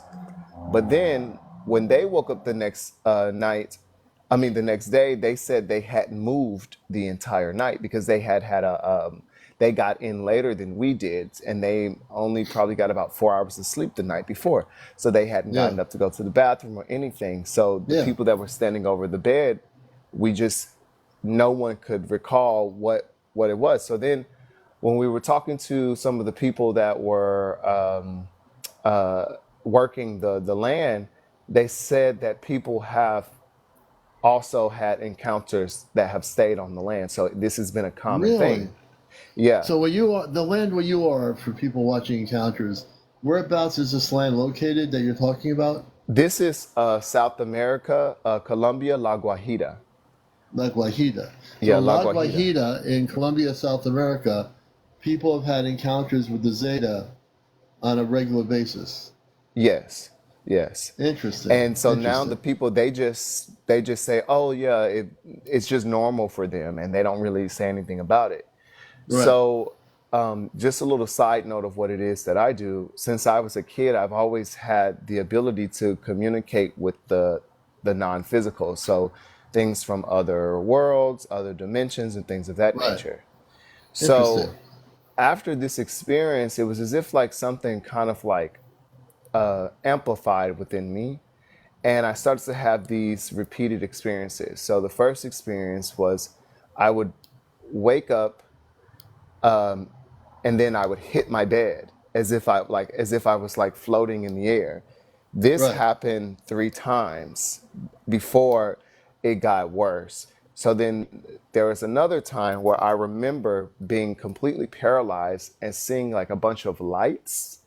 Yeah. And as I was trying to move, but I could not move. And as that was happening, I woke up in my bedroom on the opposite side of the bed of my partner. So this is a king size mattress. Right. It's Right. and it's it's a big bed. And at this point I'm outside of the cover on the if you look at it, if you say for instance you're looking at the bed and you have the left and the right, I sleep on the left, my partner slept on the right. My Mm-hmm. partner is on the outer edge of the right side of the bed. I Mm-hmm. woke up outside of the cover with my feet facing my partner's head and my head facing my partner's feet.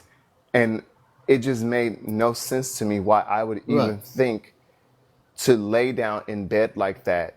But then Right. as I was trying to remember, because I also meditate, so side note, I work in the realm of spirit, like I, deliver messages. I also do healing work as well.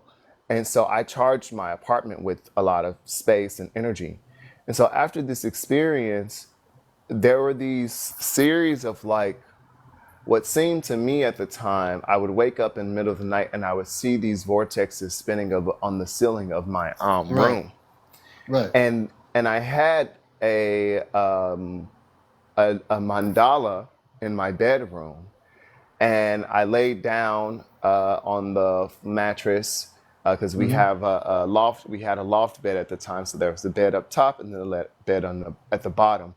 So I laid Right. down on the mattress, and then something once again woke me up around like 3 a.m.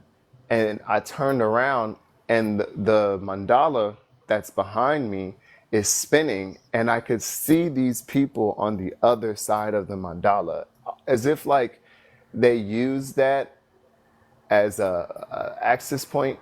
But I know Yeah. these were different beings. The beings at the in La Guajira, mind you, there was an evil presence there. Yeah. It was very eerie, and I remember having major headaches after the fact. And I also struggled with my readings after that. Yeah.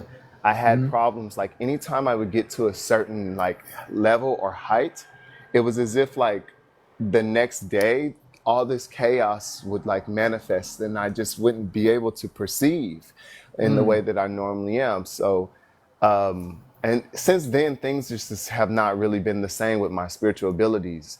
So let me ask you a question.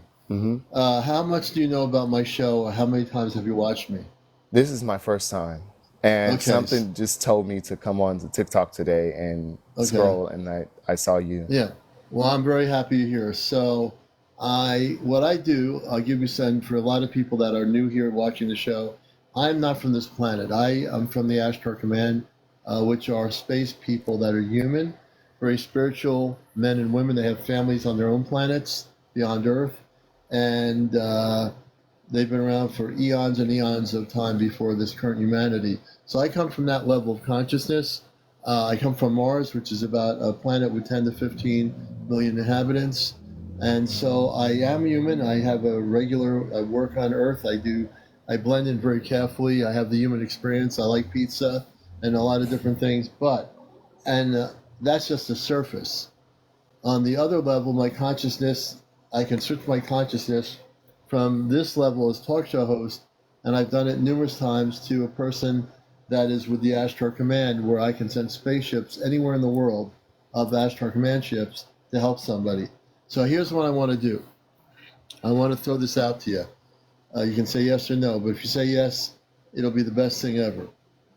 If you say yes, I will send a spaceship of the Ashtar command, which are Christed beings of light, over to your location now, and I will send 10 space people on the ground level, 5 men and 5 women. They're a mixture of medical people and other people that will do some scanning. The ship will scan your whole area and everything, just to make sure there's no negative ET energies around in your visual area or what have you. But I do this, and I've done it for numerous people. My audience will tell you that. And I guarantee you, you will be totally different. You'll be fully activated. Whatever they spaced Zeta did to you will be undone, and I will be happy to help you right now. I am all for a galactic healing, to be quite honest with you. I feel there's no coincidence that I'm here in this space tonight. I agree. So, can we proceed? Absolutely. Okay. So, for those folks who are watching me, like I said, what I do here, I was activated roughly about 8 months ago. And I've been on TikTok since the beginning of 2023.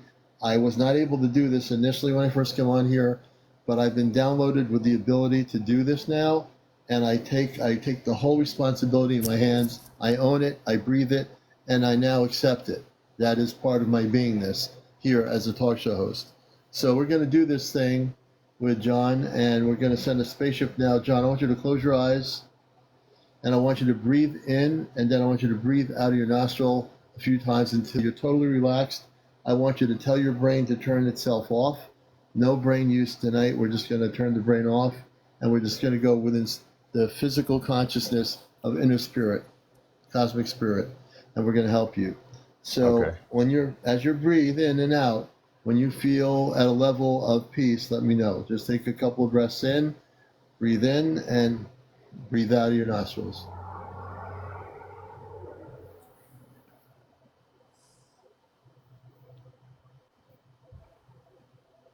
And for people Okay. watching this, it will blow your mind what I do here.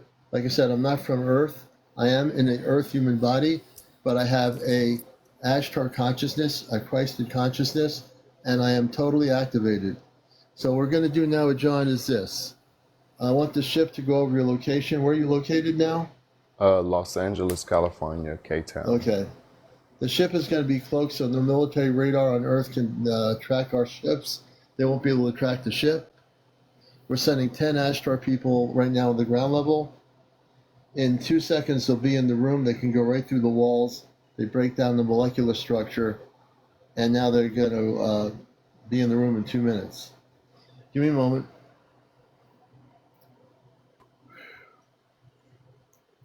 There are 5 men and 5 women that are together. 2 of the women and 2 of the men will step forward. The others are going to do some work and check all your rooms. And if you have a basement, they're checking everything to make sure all the energies are cleared.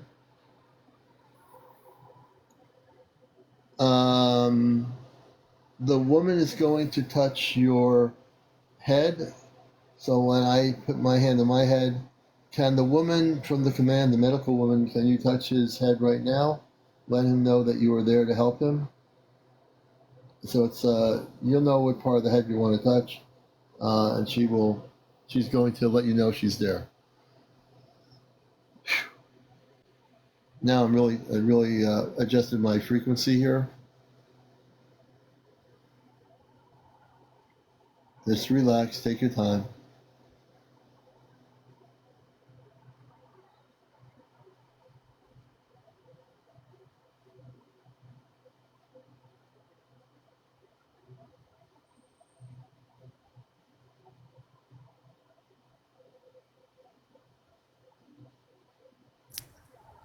Okay.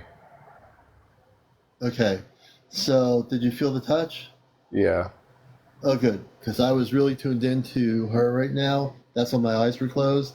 I opened them up as soon as I knew that.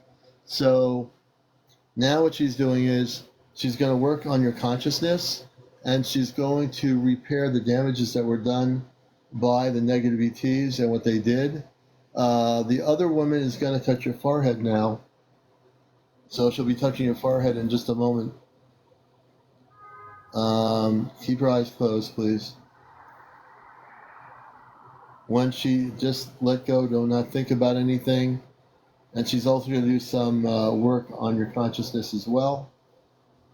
She should be touching your forehead in like any second now.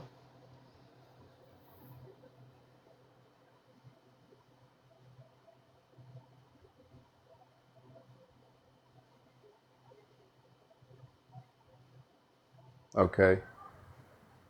Okay, good. I want the space people who are the medical people. I know nothing about the medical part of what they do. They're individuals. I don't control anything. I'm just here as a brother from space on Earth. And can you please do some healing with him so that he can get back to doing the wonderful things he wants to do, and also put a protection around him wherever he goes in his travels. That they're going to put a invisible protection around your body. You won't see it. It'll be very comfortable. You're not going to be like wearing a spacesuit, but it will be an invisible protection around your body and around your home. So they're checking the whole area. Are you in a house, apartment, or condo? Apartment. All right, they'll check your apartment. They'll check all the levels of the apartment down to the basement facility of the apartment, and they're going to clear all the energy out of the building.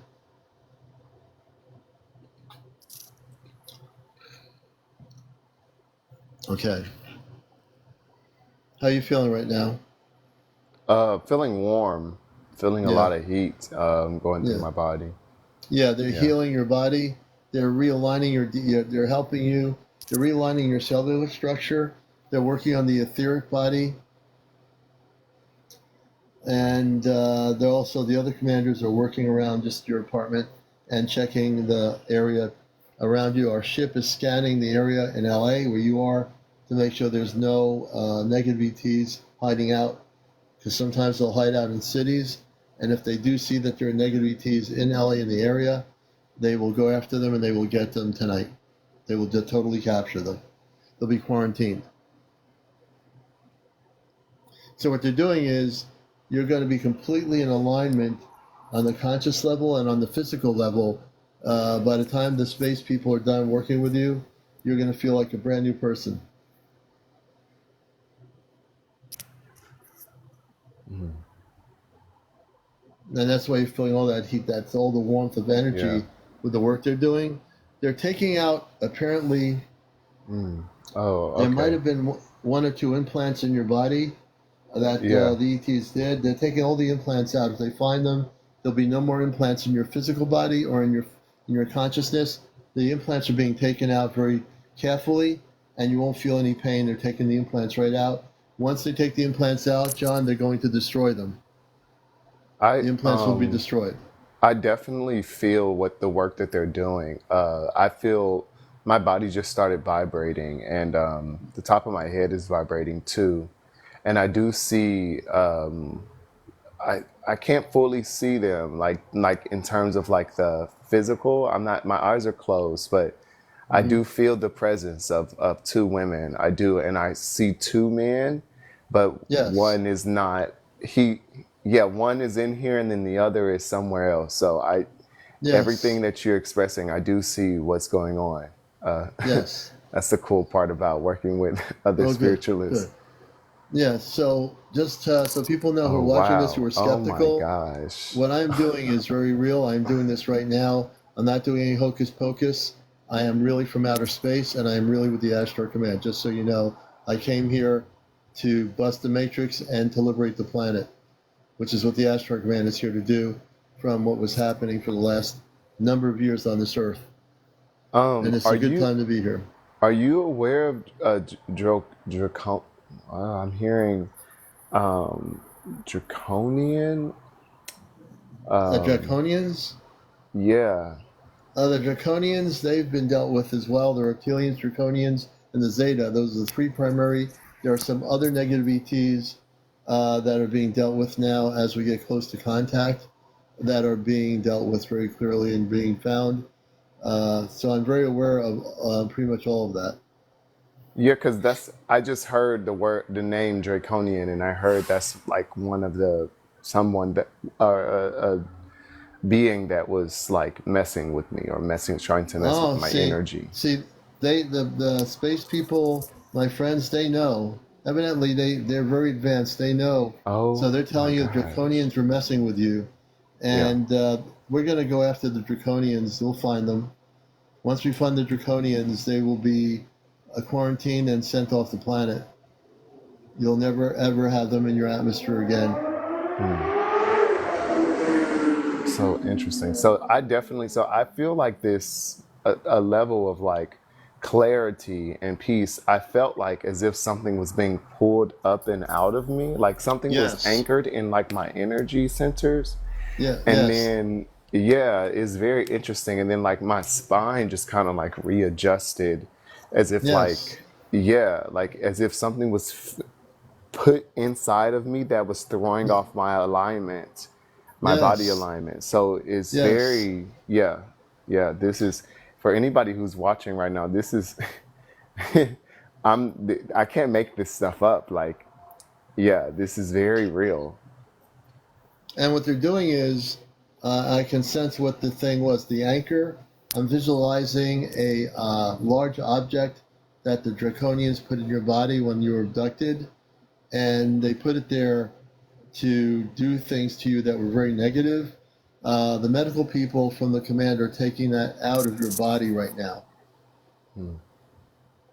And a matter of fact, almost all of them, maybe one or two, are not working on it, but almost half of the 10 of the space people are working on your body right now to take that out.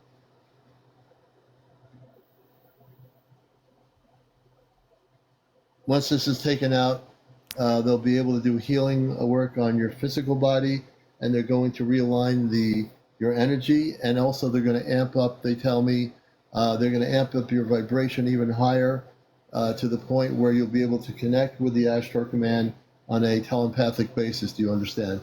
Yeah, yeah. They just confirmed what you were expressing uh, as you finished your statement. Wow, it's very interesting. These are my space friends. My parents are on a spaceship. My mother is Luna. My father is Robar. I have two sisters and a brother. They are taller than I am in the natural form. My body is in a stasis on a spaceship.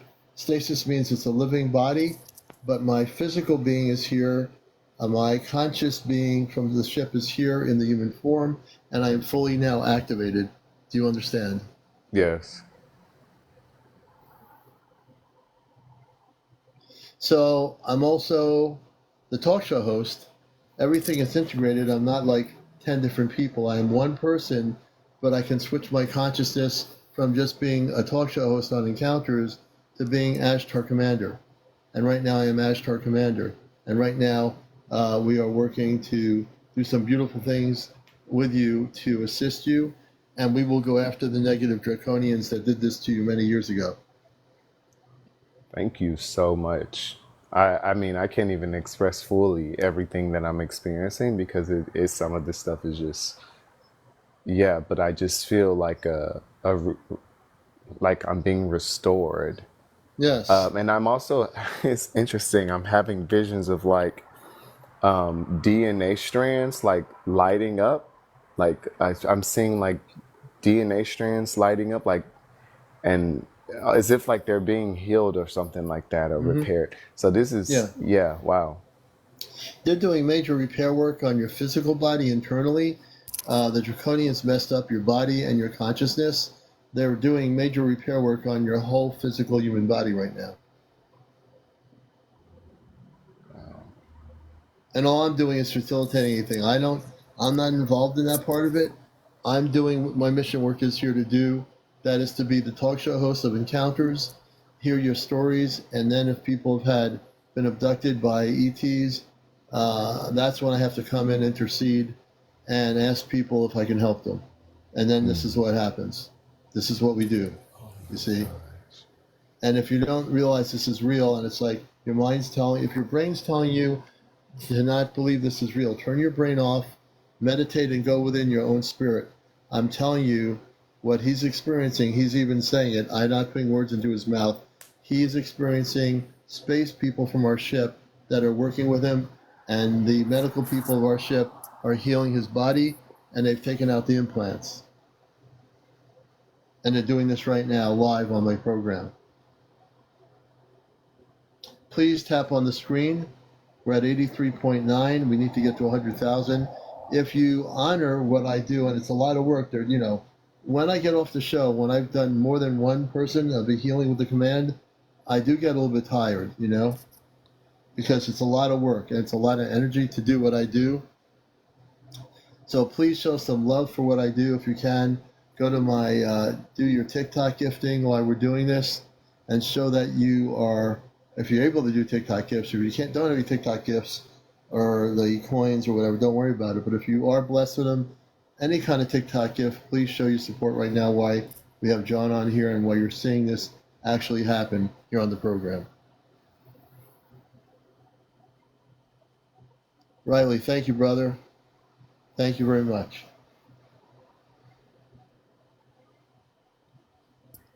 Thank you, Riley. Thank you so much. Yeah, I feel completely different than I did 10 minutes ago.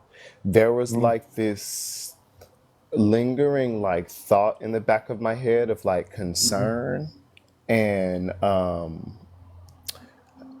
it was like before there I was constantly like not not nervous, but like looking over my shoulder, but because I could just feel this something always watching me, but now I don't feel that. I literally don't feel it right now. So here's another thing that just started happening in the last week or so. I didn't know I can do this, but I can ask one of the space people in the room that's working with you to speak. So here's what we're going to do. Keep your eyes closed. Could one of the space women, or even the space male person, can you completely, I want you to ask one of them what their name is. So just ask in your consciousness quietly and say, thank you for helping me. What is your name? Any one of you want to tell me your name? And then listen for a response. I'm going to be quiet now.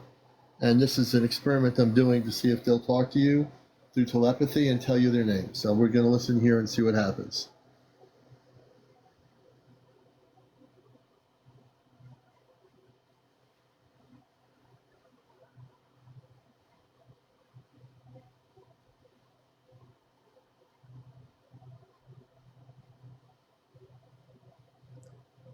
I heard like a Samsus or Samson or something like that, but it.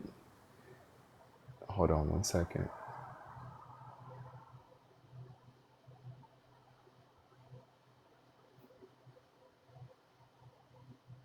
One of the names I can't even really that I heard a Samsus or Samson or something like that, but one of the names I can't really pronounce. Okay, let me do this. Could the space being that was telling him your name, can you amplify it a little bit more clearly so that he can hear it? Please repeat your name to him again. Please listen. They're going to try to amplify the voice. Costas? Costas? If that's what you heard, then that's pretty much what it is then. Costas? Yeah, like so their space name is Costas. Was that the male or the female? That's a female. A female. Her name is Costas? It's like Costas Abcute. How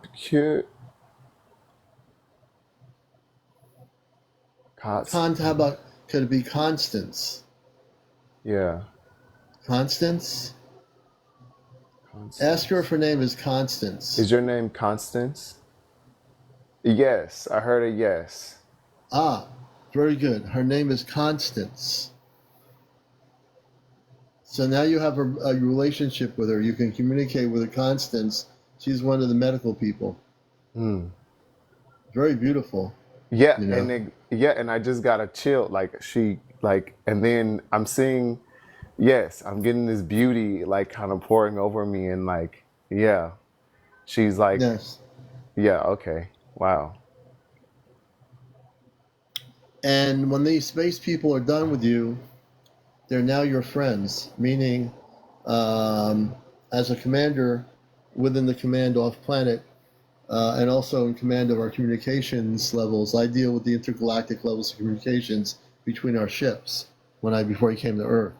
hmm And I will eventually go back to my body in stasis and go back into my space body. But for now, I'm having the Earth experience. I love this planet. I love my family here, and I'm doing my mission work here on Earth for the people of Earth.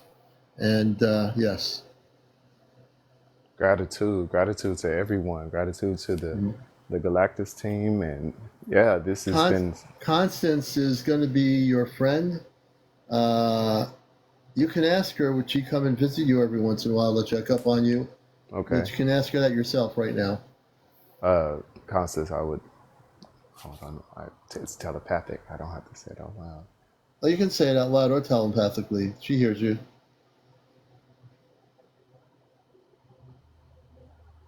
Yeah, she gave me the okay. Okay, so what she will do, they're very busy with a lot of mission work, but what she will do is that when she has time, she will come and visit you from time to time at your apartment. And I believe if you ask her to, before they leave, they're going to stay with you till Saturday night.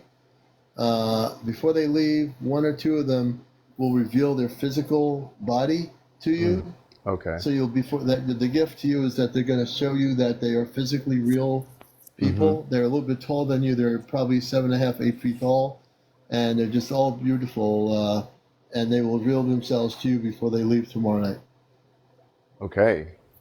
Alrighty. Yes. Well, thank you so much for your time and what you do. I'm definitely gonna load some more stuff to my TikTok because you should be applauded for your your readiness because there aren't enough of us who are confident out here who are willing to like take the risk to do what you're doing. So I really appreciate it. Well, I thank you. I mean, I can only do things with if you weren't out here, if everybody wasn't here, I'd be basically talking to myself, which I can do, but it wouldn't be as interesting as having questions and helping people and doing this show. So, Spirit of John, thank you for being here. The space people are going to be there. Constance is there. I'll let you enjoy their company through Saturday, and they will be with you. Keep me posted and updated on how you're doing. I'm always interested in follow-up activity. So a week or two from now, I want to hear how things are going with you, and that Absolutely. would be great. Absolutely. I Okay. will be sure to be on the lookout and I will be sharing your information with all of my friends because, yeah, Well, gratitude. thank you, Spirit of John. You're a blessing, man. We appreciate you. You too. Thank you. All right. We're going to let him down as he's still being worked on with Constant and the Astro Command people that are in his apartment. We want to thank him for coming on the show. This is Encounters, and it's now about 12:52 in the morning, and we are doing, we never know what's going to happen on our show, but I'm really doing more and more of these things with the space people to help people that have been abducted, and I'm fully, I fully embraced my new abilities to do what I do in the last 8 months, and I'm committed to doing the work I need to do here, because we are going to go after every negative ET, draconian, whether it be draconian, hey James, draconian, the Zeta or the reptilians. They are no match for the Ashtar Command people, and I want them to know that right now. They're afraid of us. They're afraid of me, obviously afraid of me, because I work in the highest light of love, and I work in the Christ consciousness always, always first and foremost. That is where I work. So if you'd like to be a guest on the show, maybe you've had positive contact. Anyone out there having positive, direct physical contact with the space people, let me know. I'd love to interview you. If you've been on board a ship and you've met your space family physically, let me know. I want to interview you. I have contact every day. Colleen P. Colleen P., you've seen how I do interviews. I'm going to invite you up as a guest. Colleen P. says she has contact every day. We're going to find out what that's about here on Encounters. That's amazing. Colleen, welcome to the show. I'm really fascinated to have you on here by what you just said. And whereabouts are you located? I'm in Buffalo, New York. Oh, Buffalo, New York. So you're upstate from Connecticut. I'm down here in near Litchfield County, or no, actually New Haven County. So tell us about your history, and tell us. I mean, I think it's very interesting when someone says, "I have contact every day." When did that start, and who did you have contact with, or whom are you having contact with? Okay. You know, you get, this is my other, I have 2 accounts. My other account has all my videos of aliens, UFOs, everything you can imagine. Are you over 18, by the way? I'm actually 48. Oh, 48. Okay. You sound Yeah. like a youngster, so that's good. That if you can sound that good, good going for you. But go ahead. Here's my backstory. When I was 4, I seen Jesus Christ. He had my mother with him, and when you said he transferred her, Christ conscious, into me when I was 4. And he said, I don't understand one day. I've gotten Egyptian books put in my house by them. They even put a golden compass in my purse. It's actually on one of my posts. Are you saying the space people did this to you? Or did this? Yes. Okay. Basically, we're on mothership right now. If you get what I mean. Okay, so when you say, I think you said the term, we are a mothership. Can you explain what you mean by that for our viewers? We are on mothership right now. Earth is rising. I've decoded every religion with the help of space people, soul guides, spirit guides, whatever anybody wants to call them. Because everybody has their different views, opinions, and I don't want to change anybody's beliefs. Right. I just want to tell you what has happened to me and why I believe what I believe. Can you tell us a little bit about the space people when you had started having these things happen? I'm connected with the Astro Command. I mean, physically connected. I came here off planet. Tell us about your connection. What their space people that you're connected with? Can you tell us what they look like? Some are grays, some are angels, some are Egyptian gods, some are, rods. You know what rods are? No. Rods are ether of manifestation. So when people see rods flying around and they say, oh, that's a bug, that is literally ether of legions coming in to me because I don't want their power. I don't want their... So let me ask you a question. The one thing I'm very adamant about is that the Zeta have been causing a lot of problems. And some people are open in their human consciousness, they're like an open doorway for a lot of different space people, angels, and other interactions, which you're like an open, I have a feeling your energy. You don't have a boundary, so to speak, correct? No, I vibrate so high. But you even though you vibrate high, you don't have a boundary. I have a shield. Right. The only ones that can come in are positive. Right. So I've never met But now understand that the Zeta for 70 years have abducted human beings. We had a woman on earlier when she was 3 years old. When she was 3 years old, she was abducted by Zeta beings. The Zeta are a race of beings that have interbred with humans because their planets have been messed up. So is there a way for you to reject the Zeta out of your consciousness. Yes. Don't believe in them. Okay, so you said, because you said you're in touch with the Greys, which are the Zeta. Have you stopped letting them come through? That's really important. Okay. Just as in the human race, there's evil and good. Yeah, but with the Zeta, most of what they've There's done for over 70 current years of human history is our government gave them permission to abduct humans in return for reversed engineered technology, including weapons, which hurt people, including what they used on these weapons in the oceans recently against the mer people, against space bases in the depths of our oceans. The Zeta have been in completely with the reptilians involved in negative scenarios. So they can come off looking nice and saying we're going to be nice people, but the book cover is just a book cover. What they are doing is not of the highest vibration. That's why I'm really concerned. So I do believe you are working on a lot of good things, but you need to cut the Zeta off from your consciousness. They're not going to um like it. If you cut them off, you see what happens. oh, they can't touch me. Last year was the last year I seen them. They can't touch me. So They last year was the can't. last year you've seen them. So you do not any longer in 2024 have any connections with the Zeta, correct? Correct. When Okay. I was All right. 4, I was used in sex magic rituals on Devil's Night, MK We're stay Ultra.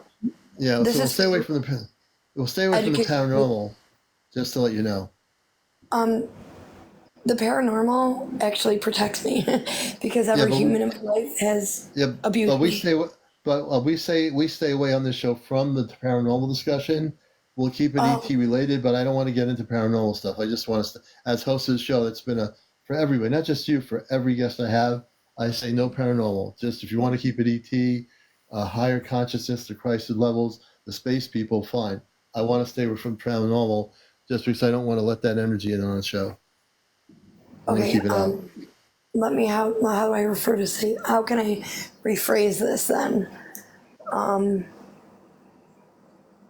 They have been my And protectors my whole life. When there's other evil beings hurting the race, they will step in and stop them. I had 7 hernias wrapped around my lungs and my stomach, killing me. They disappeared. Gone. Completely gone.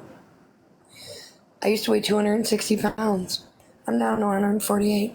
I still do the same thing I have done my entire life.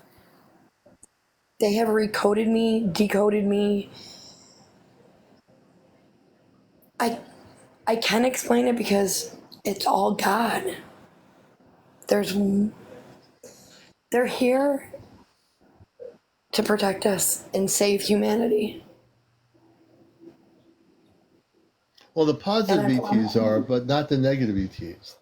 So we have to I be, don't believe in the negative. what? I don't believe in the negative. Oh, good. That's So why I get rid of when them. you're talking about it, you're talking about positive Christed beings of light, space people that are here to help humanity, correct? Okay, yeah, I agree with you. Yeah, absolutely true. And I don't let nothing in that I don't believe in. So if they're evil, I kick them out of they're not in my conscious. I don't believe Right. in them. Because you have the ability as a person that is enlightened, you know that you're very aware of the differences between negative and positive. And if you see something negative coming into your field of energy, you know how to say, no, you can't come here. You have to leave and go back where you came from. Correct? No, I actually am I'm actually ORH negative, so I can turn negative into positive. Now, when you say you can turn negative into positive, I'm almost not tempted to ask the question, what do you mean by that?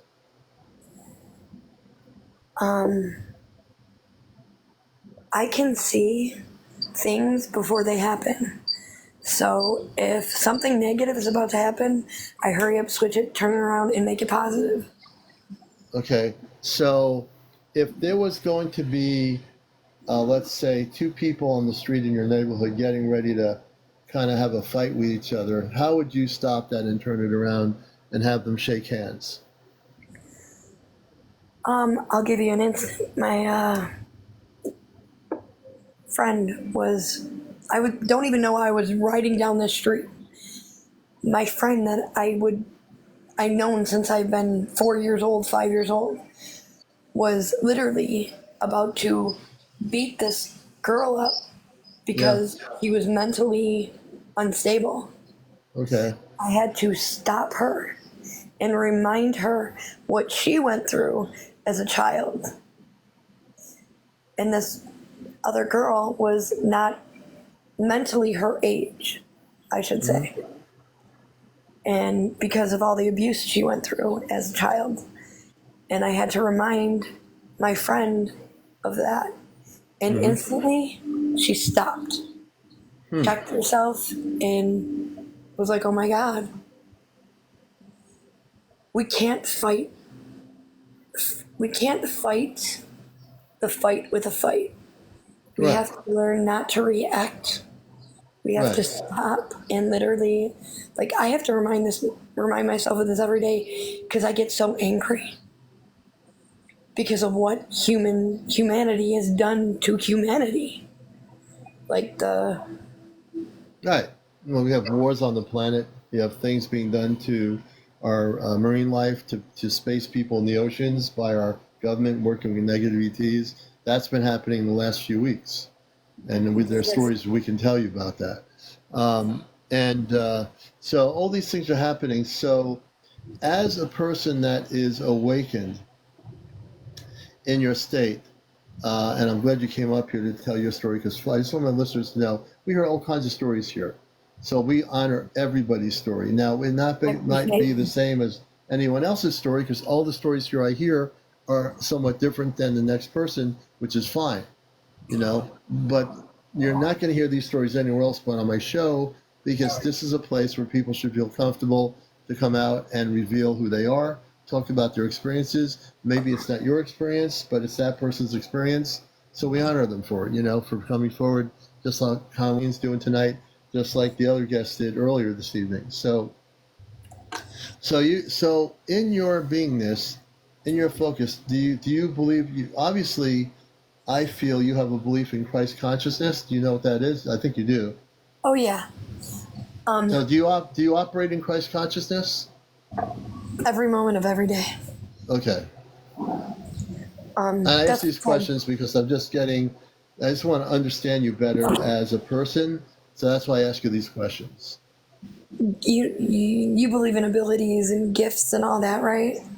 I believe that people, when they wake up from another planet, like for me, my abilities, because I came from Mars, and I also work with the Astrochem, my family's on a spaceship, and I know that to be true.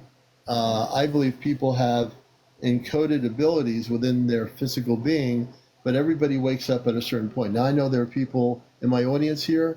I'm absolutely certain many of them are woken up. They've been downloaded with abilities to do different things, and there are other people that will have abilities. They just haven't woken up yet. They haven't been activated yet. But it doesn't mean I'm better than the next person out there. It just means that I've been activated in the last few months in ways I've never, ever thought. I think that we all have abilities. I just think we have to wake up to know what those abilities are. And in time, I think people will. Yes, I am, truth be told, Ashley. Truth be told. Okay, I've never heard of that. But so if people are... Okay. Those are all my... See, they've been hacking my accounts. When I tell you I'm literally here to stop certain people from HT, I don't know if I can say that on Well, let's not say it, and just like say that you're here. Just say that you're here to help the planet. That would be perfectly safe. Perfect. Good. I've never had problems on my TikTok. I don't want to have trouble. I don't want with to any of have that. trouble either, so I'm not even going to say it. I decoded the clock the other day. When you say you decoded the clock, what do you mean? You know the 369 man, like when I tell you rods are legions of manifestation. They come to me, they tell me things, they work through me. And I trust them because they trust me. I went and, here, I'll give you an instance. I went and got my nails done. And if you look on the machines that they use, there's 369 over all of them. And I asked the lady that was doing my nails, I said, what is, because I keep seeing golden white dragons doing figure eights in my head. So I asked her what it meant, because the year of the dragon and the year of the cat and all that stuff. She looked at me. I said, you know, they changed the numbers. And she looked at me, and the whole store, the phone rang, and every person in the store just literally got up, started talking in another language. And she looked at me and she goes, what are the numbers? And I said, what? She goes, tell me the numbers now. Like, I mean, her eyes turned black. And she's like, tell me the numbers now. I just gave her any old numbers because I wasn't going to tell her. But So let me ask you a question. As I get a little bit refocused here. So, when your contact with the space people started, what age were you at when you physically had your space contacts? at 4, when I was 4 years old. 4 years old. And now when you, let's say for example, you're in upstate New York, I know there's a lot of activity. I also know that in the Adirondack Mountains, there are intergalactic bases in the mountains up there. I know this for a fact. And many of them are in the indigenous reservations up in the mountains of the Adirondacks up towards Canada. So let me ask you a question.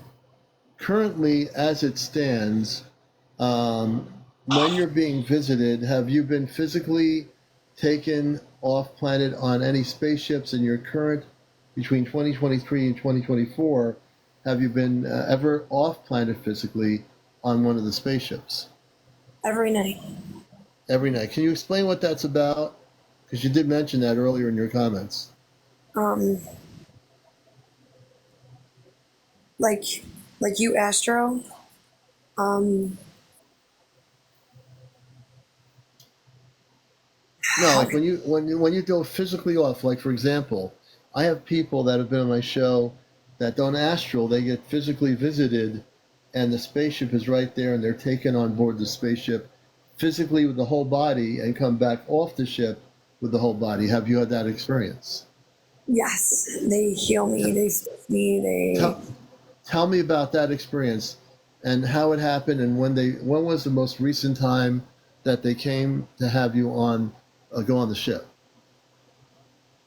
Last night. Last night. Last night. What happened last night? I'm going to tell you some parts, but I can't tell you all. Well, tell me what you can tell me and my audience. How can I put this in terms where I don't want to get you. Okay, let's put it this way. When you were taken on the ship, to keep it simply this way, what kind of ship was it? That's perfectly legal to say, and triangular. When they took you on the ship, was the ship over your location in Buffalo, New York? It's over my head every second of every day. It's over your head every second of every day. You can physically see a triangular spaceship. You can physically see it. And when you went on the ship, I'm asking these questions because my audience, I think, needs this to be known as well. When you're taken on the ship last night, can you describe what the space beings looked like that took you physically out of your home on the ship? They're golden. They're golden. Beings from the sun. Golden beings. Yes. Okay. And how tall were these beings, the golden beings? Can you express how tall they were? Were they 9 feet tall, 10, 7, 8? They can shapeshift to whatever they want. To make you feel comfortable, they'll turn themselves into you, into a mirror image of you. And are they telepathic communicators? Yes, very telepathic. Okay. Okay. And have they stated specifically, because everybody comes from somewhere, did they ever tell you as golden beings what planetary system they came from beyond Earth? They came from the sun. They said they came from the sun? Yes. And how is it possible? I'm being hypothetical here. I mean, I'm asking these questions because I know my audience, some of them would want to ask the same question.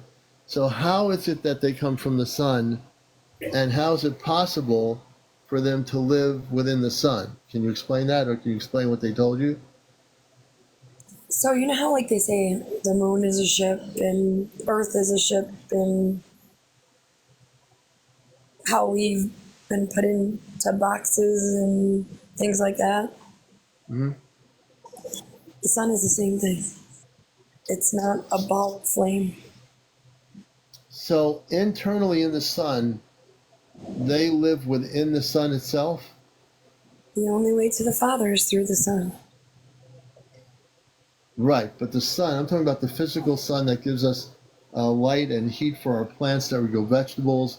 The sun that we look at every day, when they go to the sun where they live, do they live within the sun itself? In the It's sun. like Within the sun. they If live in the sun. you see how the sun's changing and the clouds are changing and everything's changing, our reality's changing. Yeah, yeah. No, I'm very interested. I'm asking these questions not just for me, because I know a lot of my audience has these questions, and I'm like the one who can facilitate, so don't have to answer 1,000 different questions. I kind of get it. You know what I mean? Um, There's a yeah, portal. yeah. Someone just said that, and I also can tell you about the sun. That the sun, the scientists will look at the sun and say, we're having sun, having the heat. The weather forecasters will say it's going to be really hot with the sun's energy. But in truth, the sun on a spiritual cosmic level, the sun has a lot of energy when it shoots to the earth that it can activate the cellular structure of a human body. You already know this, correct? I'm a landscaper and I work outside 12 hours a day. Yeah, well, I grow watermelons, so I know the sun's important for me. So it is really important. If people look at the sun right now as we're going through galactic changes on our planet, the sun does have an effect. The energy shooting to the earth from the sun, when we have these aurora borealis that we're having constantly now, it's not just having a beautiful aurora borealis and northern lights. The sun's energy, when it shoots to an area of earth, affects human consciousness and affects the physical body of every human being on earth. But most people don't look at that because, we have billions of people that go about every day not thinking about, oh, I just got blasted with the sun's energy and now I'm waking up. You know what I mean? So the sun has a lot to do spiritually with our awakening, but I don't think a lot of people realize that. Okay, think about it this way. And I know you don't want to get off topic of the ETs. Yeah, I don't really think get off there. But it all connects. Everything connects with each other. And the sun, S-U-N, the sun, S-O-N, just like how she put it in here, it's all God. He created everything. And oh yeah, everything is connected. God created. I tell people on my show here that God has created all the space people I'm connected with. My space family on the ship already knows this. All this beautiful space spiritual beings that have families on other planets.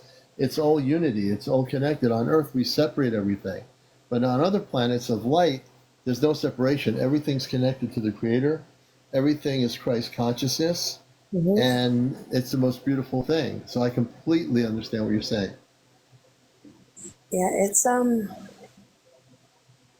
I literally have taught I didn't do it alone, but they have helped me because I can get angry. Like, I mean, these people around here, like, it, the ones that don't have the Christ conscious are like zombies. And Well, you know what happens? It's because you're also, we can't negate the fact that we volunteered to come in human form with our parents. We all have biological family. You do. I do. Everybody here watching this, we all have family on the planet, right? So yeah, we have emotions. We get angry. If someone cuts you off on the interstate highway. As much as I'm, that person, I say, man, that person has cut me right off and could have caused me to go off the road. Then I respond for a quick moment, like I have this human response, and then after that moment happens, it just dissipates. It's like, okay, now I'm just going to go about it. I'm not going to waste my energy on that. It's not worth it. And I just go about driving on that interstate to where I'm going, and I get there. But I do understand what you're saying. Sometimes you see things around you that will emotionally make you upset, but you can at the same time look at it and say, okay, they're at that state of consciousness. I just got to walk away from that whole thing, because I have the choice of going through door A or door B. Which door do I go through, right? If I go to door A, I open it up, and there's something weird going on. Door B, everybody's like in harmony with each other. Everyone's centered. Everyone's like liking each other.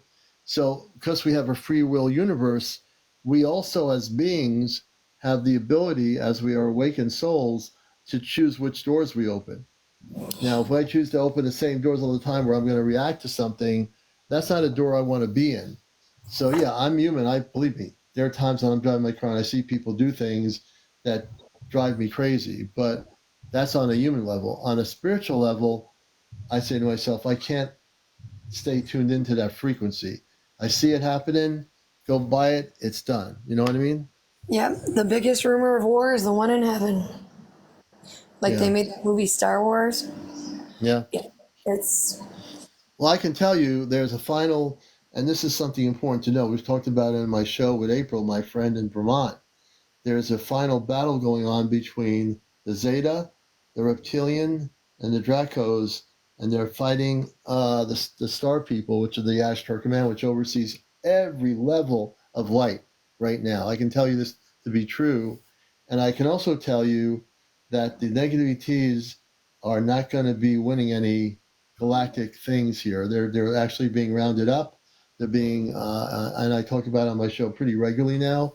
They're being rounded up and quarantined, and the negative space people that are hiding on our planet are going to be, found, and they're going to be taken off the planet, and they're not going to be allowed to be here because the Ashtar Command, which represents every planetary system of light, is in full force around the planet Earth, in our solar system now, and in our galaxy and in this universe. There's going to be many, many ships coming to help the planet right now. So I want people to know that there's going to be complete changes happening, and you're going to see things as they go towards the end of the year. You're going to see many more ships in the skies that are not Earth man-made, reverse engineered spacecraft. These are spaceships coming from way beyond our planet.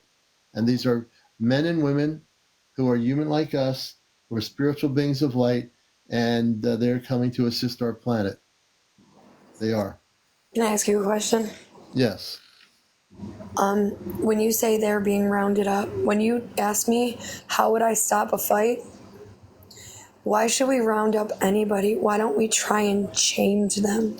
We can't change them. We can't change these beings. These beings came here specifically to do what they're doing. Now, there are some of them that have remorse. There are some of them that do have remorse, that have been actually interrogated by the Ashtar Command. And the ones that have remorse, they have been forced to do what they're doing. There have been those situations and all those systems where some of these beings didn't want to do any of this. They were forced to do it by their leaders of their planet or whatever it was. Those beings are being dealt with. They're being supportive. They're helping round up the negative ones in their societies of where they come from. So there are some that are actually had been forced to do it. It's like, see, if someone kidnaps somebody and said, "We're going to force you to rob a bank," you don't want to do it, but hey, look, if you got somebody that's going to do something to you unless you rob the bank, you're going to do it, but you don't want to do it.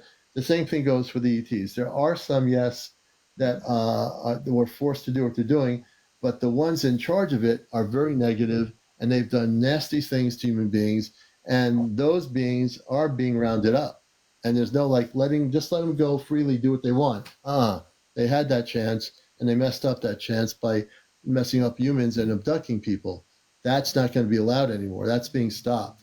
That's the difference. That's here the discernment is so important. Discernment is the most important thing we as spiritual beings, as awakened beings, you give people a chance if they have remorse of what they're doing and they don't do it anymore because they were forced. I do believe what you're saying.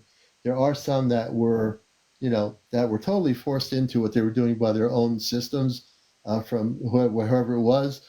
But there were a lot of beings that actually did what they were told and did it because they believed in doing it. It's like, it's just the way it is. If you let them have free rein to do what they want, the ones who are in control are going to continue to do abductions, continue to take people, and do things that they're not supposed to do against universal law.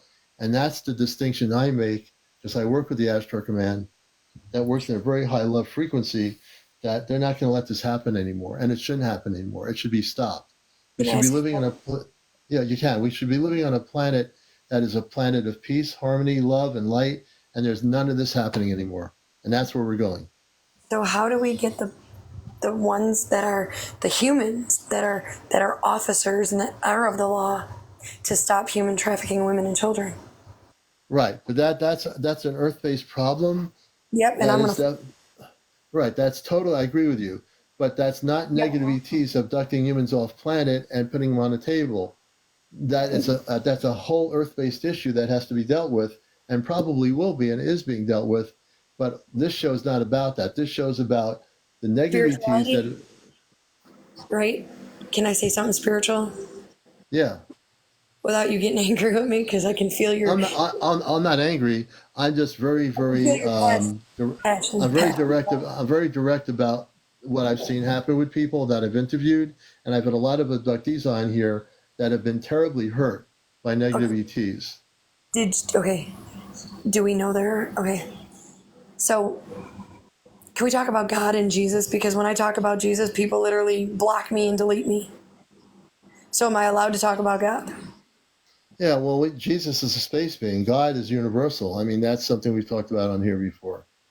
So can I speak freely about Jesus Christ? Yeah, fine, absolutely. So when Jesus died on the cross for us, we are saved by grace and mercy alone. Our debt is paid. Why do we have doctors and priests? Because he says we are healed by the stripes of the blood and the whip, and we are covered, protected by his blood. So what do we need cops for? Why are doctors trying to tell us we're sick, we're sick, we're sick? So if a doctor tells you that, you're going to believe him and believe him. This is for educational purposes only. And you're going to believe him because you're supposed to trust that person because he has a DOC in front of him.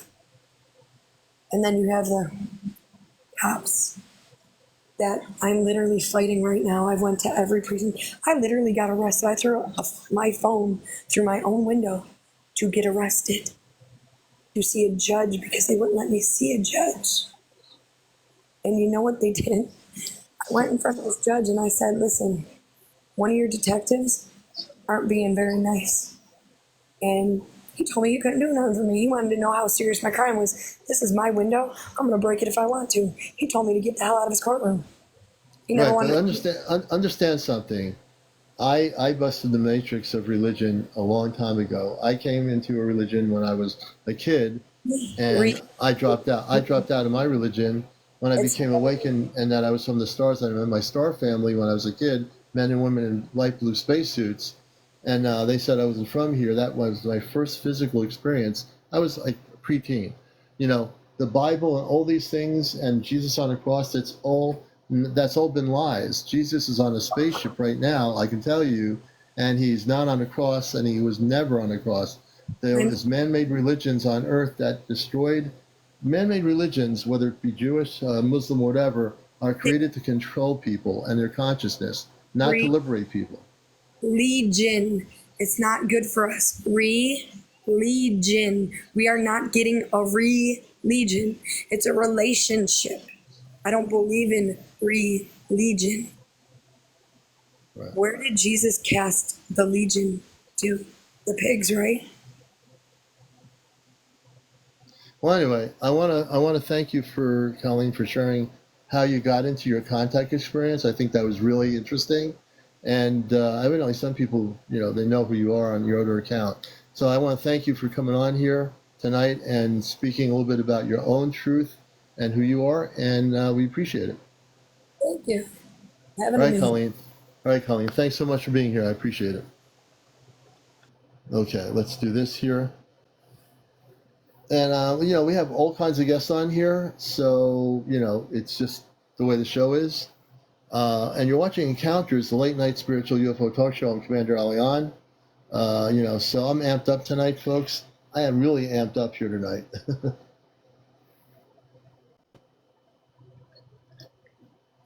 So Jesus is a space being that came to Earth just like any other starseed. He was a starseed.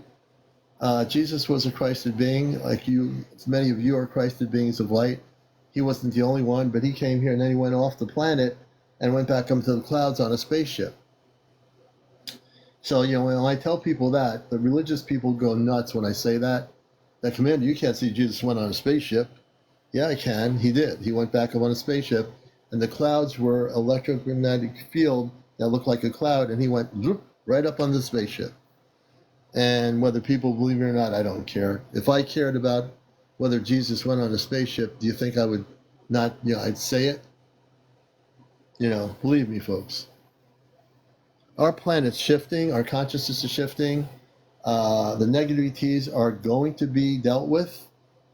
There's no, it's not a wishy-washy thing. Oh, should we let some of them just roam around the earth and they'll be okay?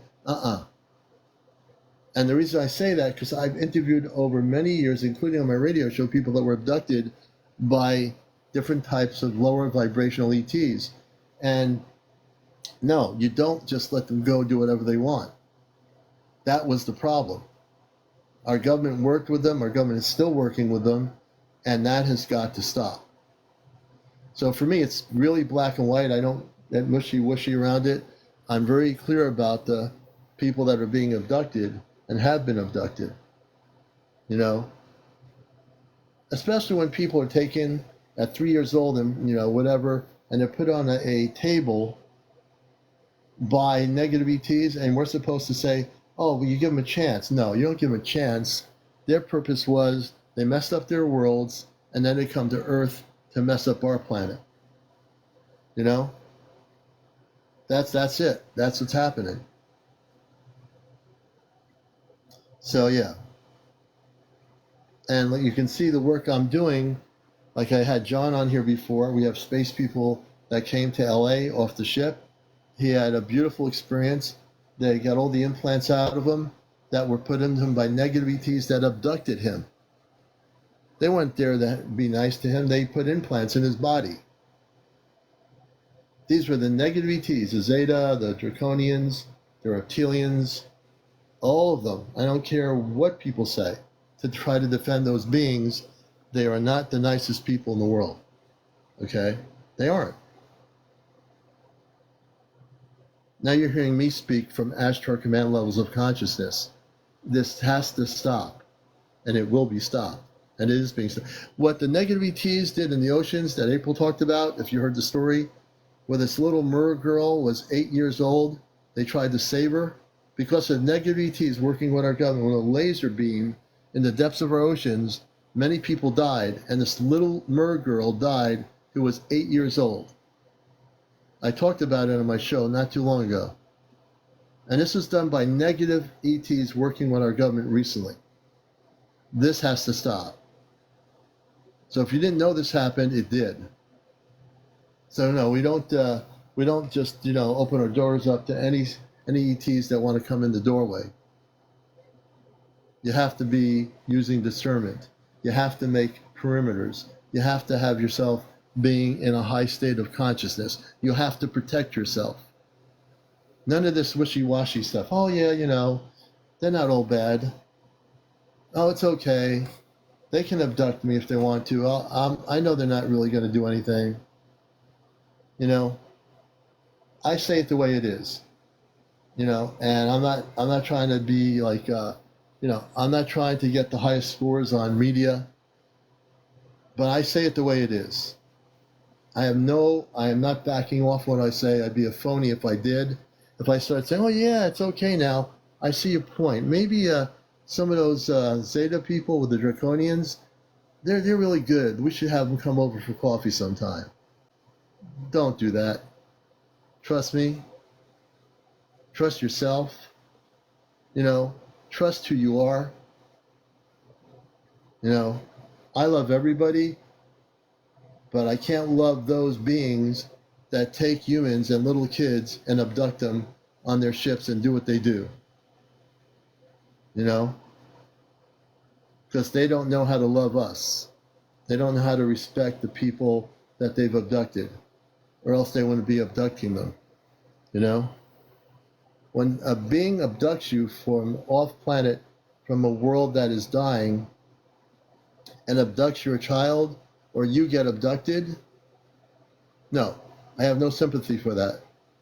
I love everyone, but it's not a contradiction when I say I love those who love others, but those who show no love or empathy for others from other planets that are with bad intentions, people need to protect themselves. People need to be operating in the highest levels of consciousness that you may operate in. Daniel Starr says, do military have reptilians? And the military that's working with the negative ETs are working with reptilians in the Antarctica area. And April talked about they set up a base, a dome base for them. Our secret levels of our government that are working with the negative ETs have been doing this for years, and it's just wrong. And it has to be stopped. You know? I don't know any other way of saying it, but it has to be stopped. Well, we're coming up to 1:35 a.m. in the morning. I want to thank everybody for being here. You've been a blessing. We'll be on tomorrow night at 11. Coming up in September, we're having a gathering in Connecticut. We're going to be doing September 14th on the beach. We're going to have an Ashtar Command contact group gathering. I'll have a video up in the next few days. And when we are on the beach, we're going to do a gathering of people to make contact with our space brothers and sisters visually with the spaceships over the Long Island Sound here in the Northeast. Please keep in touch with me if you're interested in the region in participating. We'd love to have you. Everything I do in my mission work, including my show on the radio and on here, foremost and first, is in Christ consciousness. Everything I do. Everything. You know? So I want to thank you all for being here.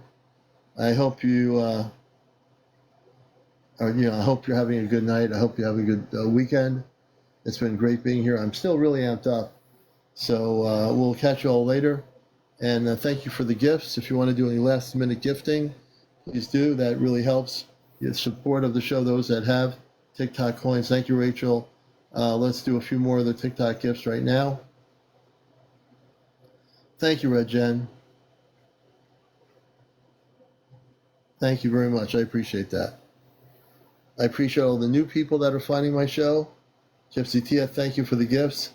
And again, let's right now do a gifting war. Gifting wars are peaceful. Gifting wars are good things. So let's do gifting wars right now. Thank you for your gifts. Rocker, a chick, thank you for the heart puff. I'm going to sit here and just enjoy the gifting coming through the screen. Rachel, thank you. Thank you so much for your gift. Red Jen, thank you for the roses. We appreciate it. Crystal, thank you for the roses. I appreciate your roses very much. Bonnie, thank you. That's beautiful, Bonnie. I've never seen that too much before, the fireworks. Thank you for the fireworks. And we'll just sit here and let the gifts keep coming. We're going to wind down the show here with gifts for the show. Please keep the gifts coming. We appreciate your love for what we do here and the mission work we do here.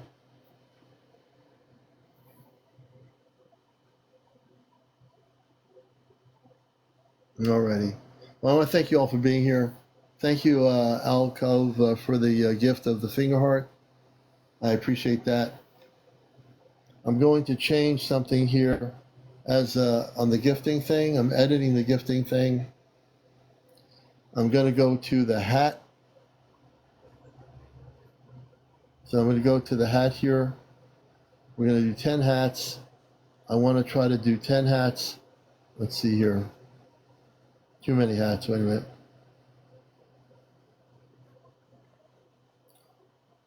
We're doing 10 of the brown hats with the mustache, and we'll do that before we sign out our show tonight. You've been watching Encounters, the #1 spiritual UFO talk show on social media. So I just switched it to the hats to make it more, hey, SML, like, thank you. Thank you, thank you, thank you for your gift. I now have the hats available with the mustache. I will say the word Tahar, which has a meaning. For every hat I get, you'll see me say the word Tahar in a sentence. So I just set up the hats as a gift. And this show will be on my YouTube channel, Ashtar Command Spaceship News. So that will be put on over the weekend. And now I have the hat available that is the brown hat with the mustache that people like to give me. And I'll say that certain word, which is Tahar, for every hat I get. I have 10 hats available. I want to see if we can get 10 hats off the shelf right here on Encounters. And we will do some singing. As a matter of fact, if I get some hats with the mustache, I will sing a song before I go. I know people love my voice, and I do sing once in a while, so I will sing a space song if those hats start going. So there's a little bit of a catch here. Arlene T., how are you? What's your question? Arlene T.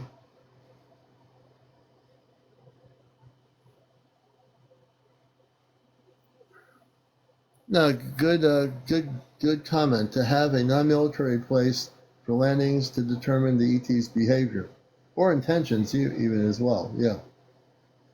All right, folks. We'll catch you later. I'm going to get out of here. Have a great weekend. This has been Encounters. We shall see you again. Keep your eyes to the skies when you can.